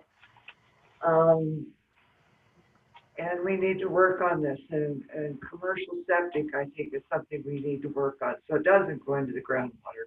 Having the buffer zone from the, from residential has to be larger, RV parks, RV resorts, to say, done by professionals. Mm-hmm. I really think that is what we need to do. Okay. Wen, did you have something? I'm sorry, Lee, we just couldn't make out what you were saying. I'm sure it was really articulate, though. Wen, you're on mute still, I think. There we go. Can you hear me? We got you. Yeah. Yep. Okay. Yeah, I agree with the suggestion that we should have probably a 15-acre Yeah. minimum rather than, I think 8 is just too small. I could probably live with 10 or 12, but I think 15 would be more ideal. I also like the suggestion of having a 1,000-foot buffer zone between an RV park and a residence or a residential neighborhood. And that was a little arbitrary when I said it. I mean, I thought of that because my house is about 1,000 feet off the road, and that seems like that's a nice long hike when you're taking the garbage bins down to the road. But Right. maybe that's too close. What do you guys think I was about thinking that? 2,500, that was quarter mile. That's about a half a mile, right? Yeah. That seems. I don't know. What do you guys think? Lee, Wen, Jerry, what do you think is a reasonable number? Ellen, I would say that's probably the minimum I would. Yeah. What do you guys think if we made it 1,500? You know, again, we want to, and those of you who've lived here a long time, you can probably imagine parcels where this might go. I want to make sure we're not preventing us from ever having an RV park by making it Oh, too. the thing is, you're never going to have that much vacant space forever. Something's going to build next. Sean has his hand raised. Okay, Sean? Yeah, my only comment, this is Sean Guzman, is that is to clarify if you're talking about a 1,000-foot radius from the nearest actual RV spot, or are you talking 1,000-foot radius from the property? Because you always have to look at the differences between the two. You might have a property that's got an odd shape and it might jut out in a corner, and that they want to use that for open space or for their playground or something of that nature. And if you're drawing a radius from any property line, then that could really cause a problem for them in developing it. Yeah. If you're really trying to mitigate the impacts of the actual park itself, it may be from any structure or RV pad. Okay, that's a good note. You know, maybe while you're on that subject, I wonder, do you have any experience in defining residential area? Yeah, to me, you know, is it a single residence or is it a place where there's multiple home? I mean, Sean, do you have any recommendation about how we define that in the most appropriate terms? Yes, we generally use any residential area because what you're trying to do is mitigate the impacts to people who actually live there, have their families there. So whether it's a multi-unit housing or single family housing, you still just classify it as a residential zone. Typically what we do is rather than put a radius from a building or a structure, that's only done for like liquor stores or liquor outlets or generally for things like that. What we do is have a built-in buffer. So you would say if your RV park abuts a residential zone, then you have to have a 100-foot setback or whatever it may be, 50-foot setback that will be landscaped or some kind of buffer zone. But a radius would also work if you identify the structure or or pad. So it's appropriate to just say residential zone, and that covers us regardless Absolutely. of whether it's single family or okay, gotcha. Absolutely. Great, thank you for those notes. Marty, you had your hand up. I sure do. I was just thinking, what do you do with that 1,000-foot in between the properties? So if you have an RV park come in and they're going to have this 1,000-foot buffer, are you taking that 1,000 feet and making it a wasteland? Because, you know, at some point in the future, as things build up, it could be some guy wants to come in and put houses there. Well, if the RV park's there already, at least, you know, you have that built in there that they know what they're building next to, compared to another housing, you know, subdivision that, you know, like existing Cedar Point doesn't have a choice. That all of a sudden that's a commercial property and we're going to put an RV park there. And I just think that there's a, I just think that there's a problem when we consider saying you're going to have to put 1,000 feet in between you and the neighbors, when, you know, maybe it is just that 100-foot buffer zone that comes off of their property that they have to, you know, put dense trees and, you know, basically build a forest in between the properties for that 100 feet to help create that buffer zone where no RVs can be parked at. Yeah. And I think that 1,000 feet. The way I was thinking of it, and maybe it's naive, but I was thinking that the 1,000 feet is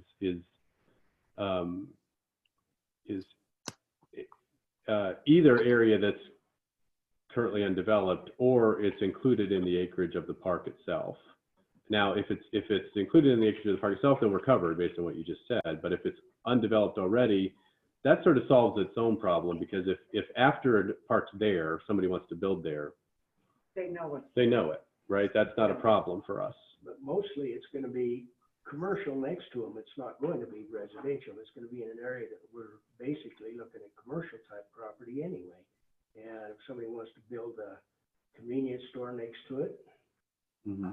But see, that's, as far as I can tell, that's not creating the potential nuisance that an RV park would, right? So if somebody builds in a commercial buffer zone that happens to be between the RV park and the residence, they want to put a convenience store. I don't imagine that if it's already zoned commercial, right, I don't imagine the neighbors are going to be too upset about that. It's just that, because that's not creating. Most of the areas that we want to put any of these units in is going to be near commercial areas. Yeah. They're not going to be near any residential areas. Right. Most of them. Yeah, I think I take your note, Marty. I think we'll have to come up with some language that makes it very specific. Yeah, it's just something to consider. It's I still agree that we don't want them right next to neighborhoods anyway. I can just see that that's creating this 1,000-foot no man's land, and what are we going to do about that, and how does that get mitigated? I just want some thought put into it. Yeah, no, I appreciate that. Thank you for pointing that out. This is one project we need to go through again when we can get together and work. Yeah, I think Jerry already agreed to kind of take another shot at it, right? Yeah. And I'll definitely have some recommendations, especially on the sewer. well, you've heard all the comments, and we'll forward you our stuff. I'd love to come, at least if we can get a pretty close to final draft for our next meeting, we could probably go ahead and make a recommendation based on that. I don't know that we need another whole work session on it. I agree. So, yeah, and I'm sure you took notes when people made comments. Okay, good. Okay, Yeah. I'm close public Thanks. comments. There's no more. Okay, we're going to move on to number 7, the dreaded shipping container. So I want to make a motion that we table, before we do that, Janet, that we table the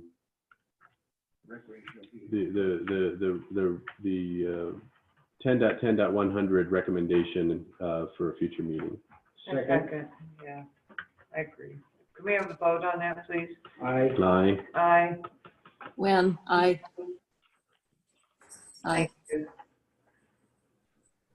Okay, so anyone that has Lee and Wynn, if you have. Lee, do you want to do a quick aye or nay on that? Yeah, I got an aye. Okay, thank you. Okay, now we're going to go to number 7, the discussion of possible recommendation of 1028 235 accessory buildings and accessory general use. This is on the shipping containers. We have been working on this for 2.5 years. We have had handbooks. We have had polls. And I think the language that we've come up with is good. 68% of the people in this town want shipping containers.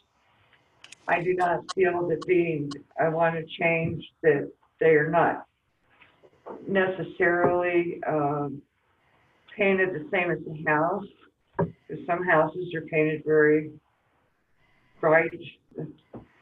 And so I'd like the natural surrounding area that the shipping containers be painted an earth tone or blend to your lot using browns, greens, and corals.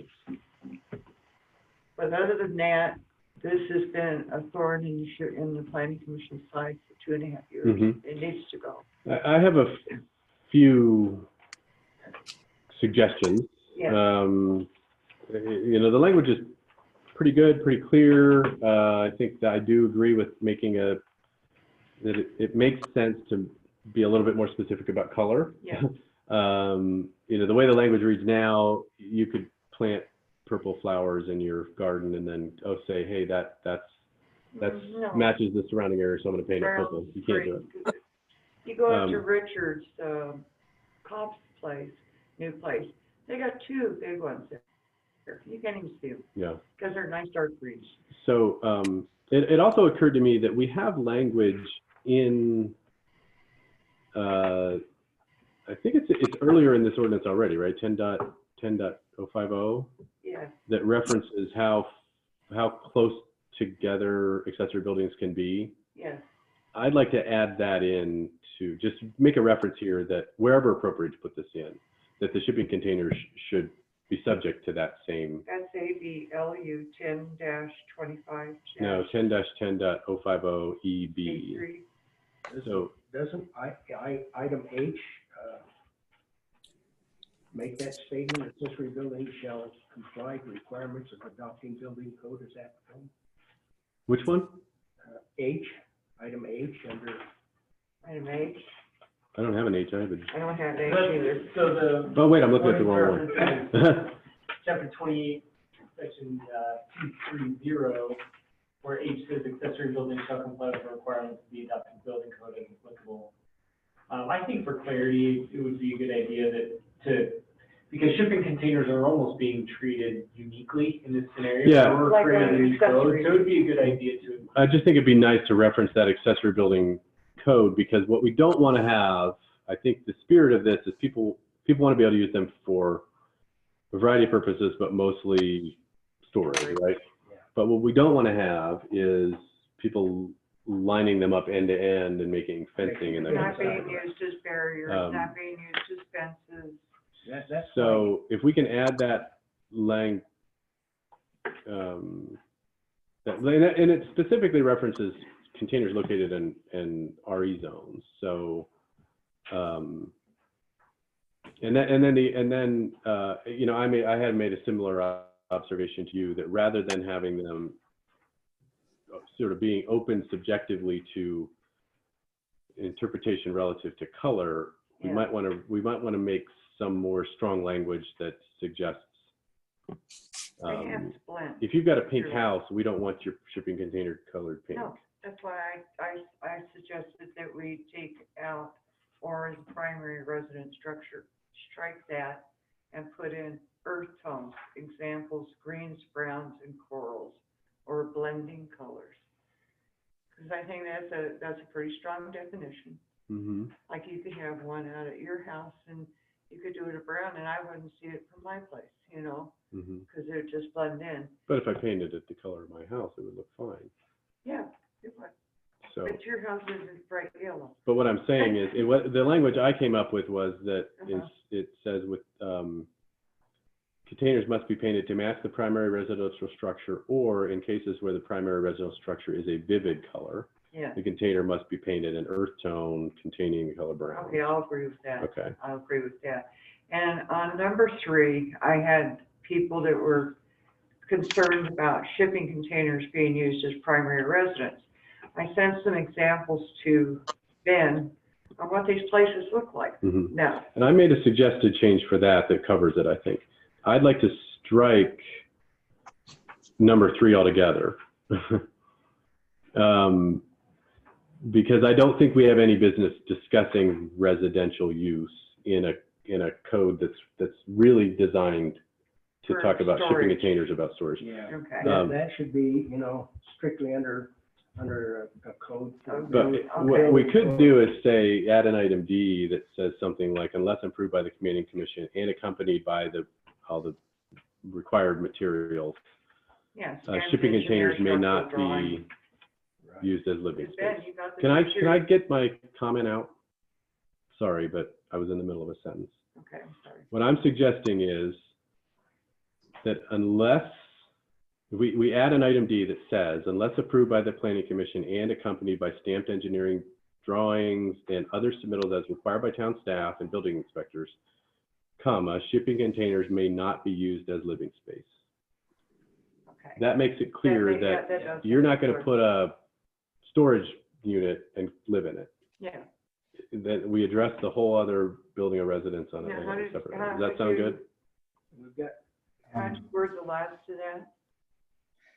I've got it written down here. I can actually, well, I forwarded it. Well, you don't have your computer. No, I don't have my computer sits on my desk.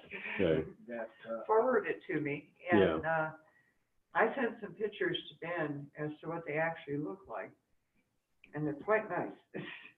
Yeah, and that's fine. I Yeah. just think that's a separate issue altogether. That's basically residential discussion, It's, right? Okay, so Yeah, we could strike 3 altogether.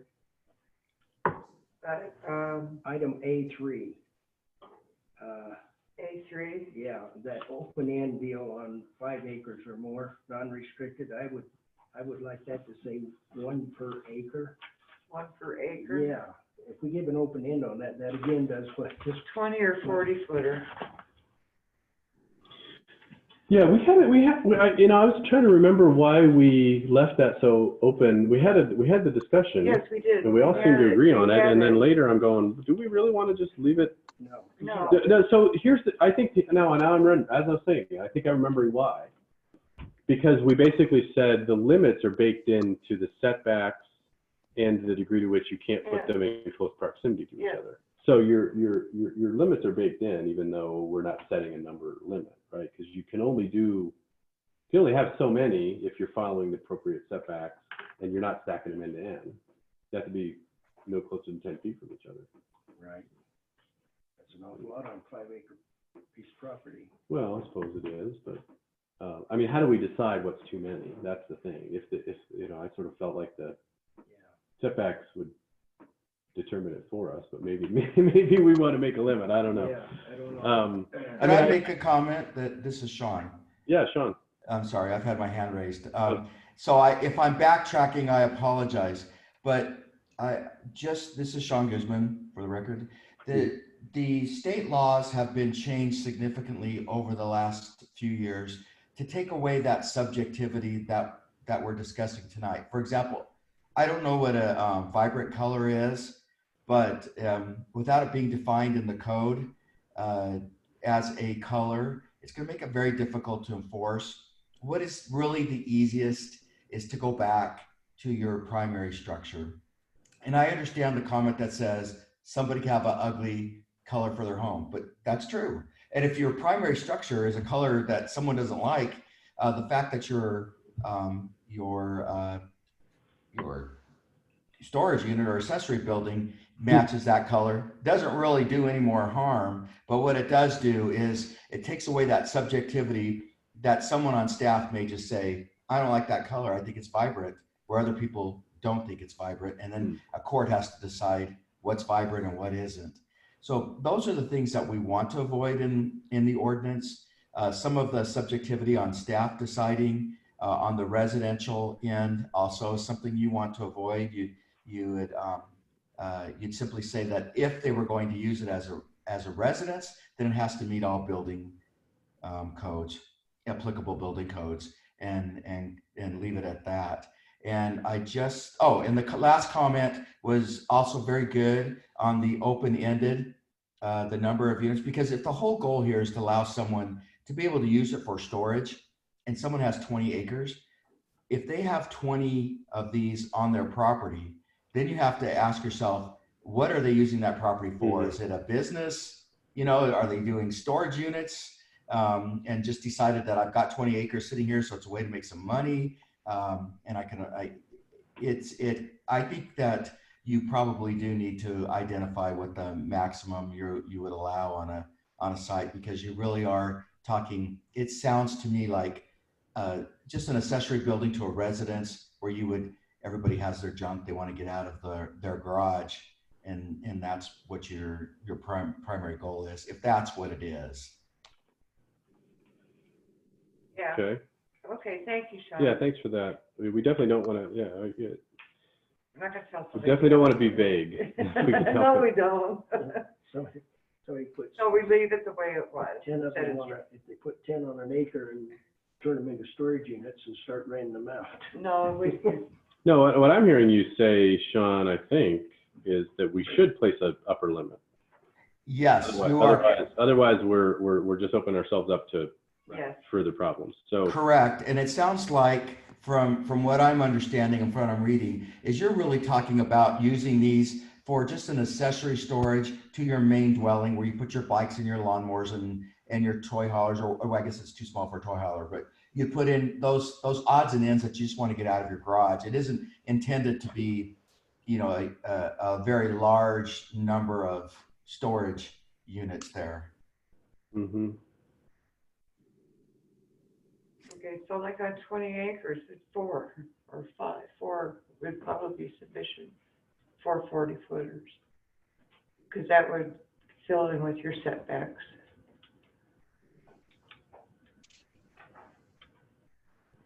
I'm just, all of a sudden, I'm realizing, And not having them as fences and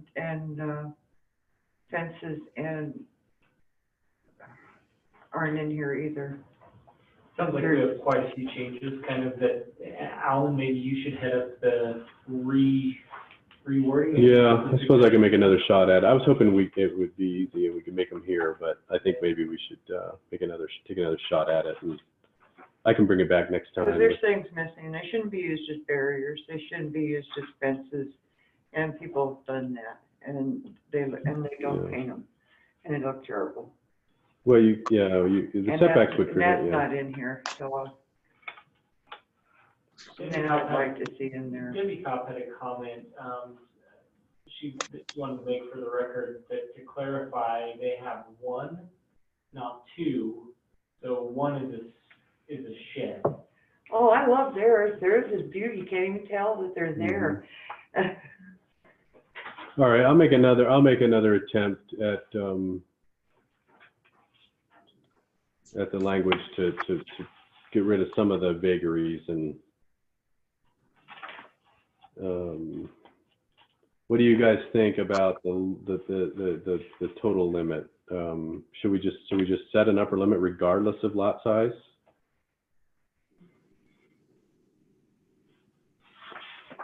I mean, you know, Sean has a point there that I was sort of feeling like the They setbacks. can't have unlimited. You know, if we've got single acres limited to 1. Yes. Well, we got 140 or 220s. You know, so So we got 40 feet of them. if we limit them to 140 per acre, you know, that's, Well, we have it here, between 1 and 5 acres. So under an acre, you can only have 1 that's no bigger than 20. And then between 1 and 5, we're giving you a limit of 40 total feet. So I wonder, I mean, should we just make it more than 5? We could just pop it up 1 more and make it 60 total feet. Yeah. What do you think? I think Do you that's need more? good. I don't want to be punitive. Can No, somebody think of a I- case where you've got 28? I mean, I suppose if you've got 28, you might want to put 4 of them on various places around your property. yeah, So you don't have to walk around so far. you know, if you were breaking So- 40 acres up into areas for different animals, Yeah, you you might might want to wanna have have- storage for each one. So maybe then, maybe we should, if it's above, I'll figure it out. I'll do some math and we'll figure it I have out. my original notes on this that's different from the language that's come out. Okay. I'll go ahead and Yeah, send it to me. you. And this is Sean. What I would say again is look at what your goal is in allowing these. If it's just an accessory building, then would you allow someone, for example, to put 4 different accessory buildings on their lot? And if you're saying, yeah, we have no problem with that, then that's fine. If you're saying it really is just an accessory to the main use of that property, which is a residence in this case, then do you need to have 4 of those or 10 of those or whatever it may be? I think that'd be up to. Yeah, it's a, unfortunately, it's not quite as cut and dry. People use them,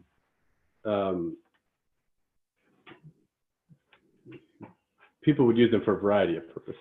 So, I mean, you could you know, keep your tack in it. You could keep your Christmas decorations. I mean, it could be a whole variety. You know, if you've got a large acreage, you might have a need for a variety of those. Yeah. I think yeah. What we don't want to do is have them become shipping container villages. That's for sure. But the mayor also said there may be fire code related coding that requires 10-foot spacing. So another thing to look into. Okay. Yeah. We're putting that in anyway, so I think we're covered. Are we gonna have public comments on this? We did a long time ago already. Yeah. I've got a couple of things I would like to just add to it that it's coming to my area, if I may, just interject. Sure. Just this knowledge. Yeah. You both up there made a comment that when you were out at Bubbling Wells, there was one out there, okay? And you couldn't see it, basically, because I've been out there, like yourself. And then, if you living so far back there, you wouldn't be able to see his shipping container. 2 comments. Where I live, I could stand on my driveway, and with the vacant lots, I would be able to see 6 shipping containers of 40 foot. That's the first comment. Second comment is, I got a lot. It's an acre lot. So just for the hell of it, I'll just put a shipping container on that vacant lot across the road. That's another comment you could do with all the 40 lots out there. The other comment, painting. Painting, we have a house that was just being built, and it's a white house. You can't do anything about that with CCRs. Yeah. But we would have a white container facing me. Now, I'm only talking about the containers on my driveway. Out my kitchen window, I'll be able to see 3 shipping containers. Worst scenario. So that's an issue. Last comment, they're for storage. Yes. Well, they're not for storage. I have shipping containers out there. We have 2 40-footers. They've got their snowmobiles and all their junk beside them. So it just, sometimes it creates more junk. And then we got another shipping container, the one that came from your area. Yeah, I know. It got painted 3 days after they set it down on that lot. Yeah, it's not painted to the color of the house. No, Now, I know. If we do the code, he'll have to repaint it to the color of the house. Yeah. But it's not totally using it for storage. They use it for stacking things up against. I hate to look at Gooseberry from 10 years ago, and it's so cluttered now, it's not appealing to me, to a lot of people. I'm just saying there's a lot of issues with shipping containers and what they're used for, and the areas you mentioned. I can't believe there's a 40-footer going into the side of a cliff. So a couple things. One is, and maybe we need to clarify this. One of the things you pointed out, Yeah. we sort of, it was an assumption I made, but it wasn't explicit in the amendment, and that is that a container is an accessory building, and an accessory building has to accessorize the primary residence. You can't just plop an accessory building on an empty lot. Okay. I mean, we have that in the ordinance about accessory buildings. We didn't make that explicit about containers. I think we need to. Yeah. because there, as I see it, this amendment allowing containers was to address the fact that they were disallowed in the accessory building ordinance. And I actually, as a code enforcer, we had one evicted because it was on a vacant lot. Yeah, and I think the spirit of this was, the intent was, it's an accessory building. It's not its own standalone. We have something in there that said that We could be put on during construction, but they had to be removed. yeah, we had that originally. I think. The original language I would think. All right, I'll make a shot at updating this based on our discussion here. Thank you for your input on that, Rich. The paper I handed you is what I would like, what I was wanting to start with, that we've worked through 3 planning commissions. Okay, well, and I think you probably had this when we did the working meeting, right? So, all right, I think we got close. We just didn't quite nail it. No. So I'd like to make a motion that we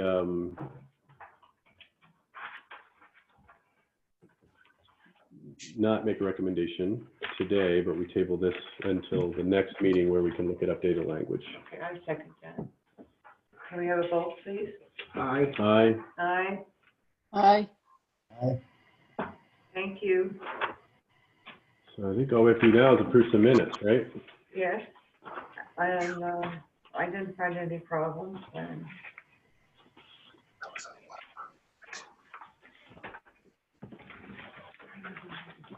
so can we have a motion to approve the minutes? I make a motion that we approve the minutes from the last meeting. That's March 11th, 2020. Yes. Thank you. Can I get a second? I'll second that. Thank you. Both? Aye. Aye. Aye. Aye. Can I get a motion for adjournment, please? Make a motion that we close our meeting. I'll second that. Thank you, everybody. Can we get a vote? Right. Aye. Thank you, everybody on Zoom. Yeah, thank you all for showing up. That wasn't easy. Really, that's interesting. Good evening. Okay. Oof. April, what's the date today? I can feel the coronavirus getting in my lungs already. You need to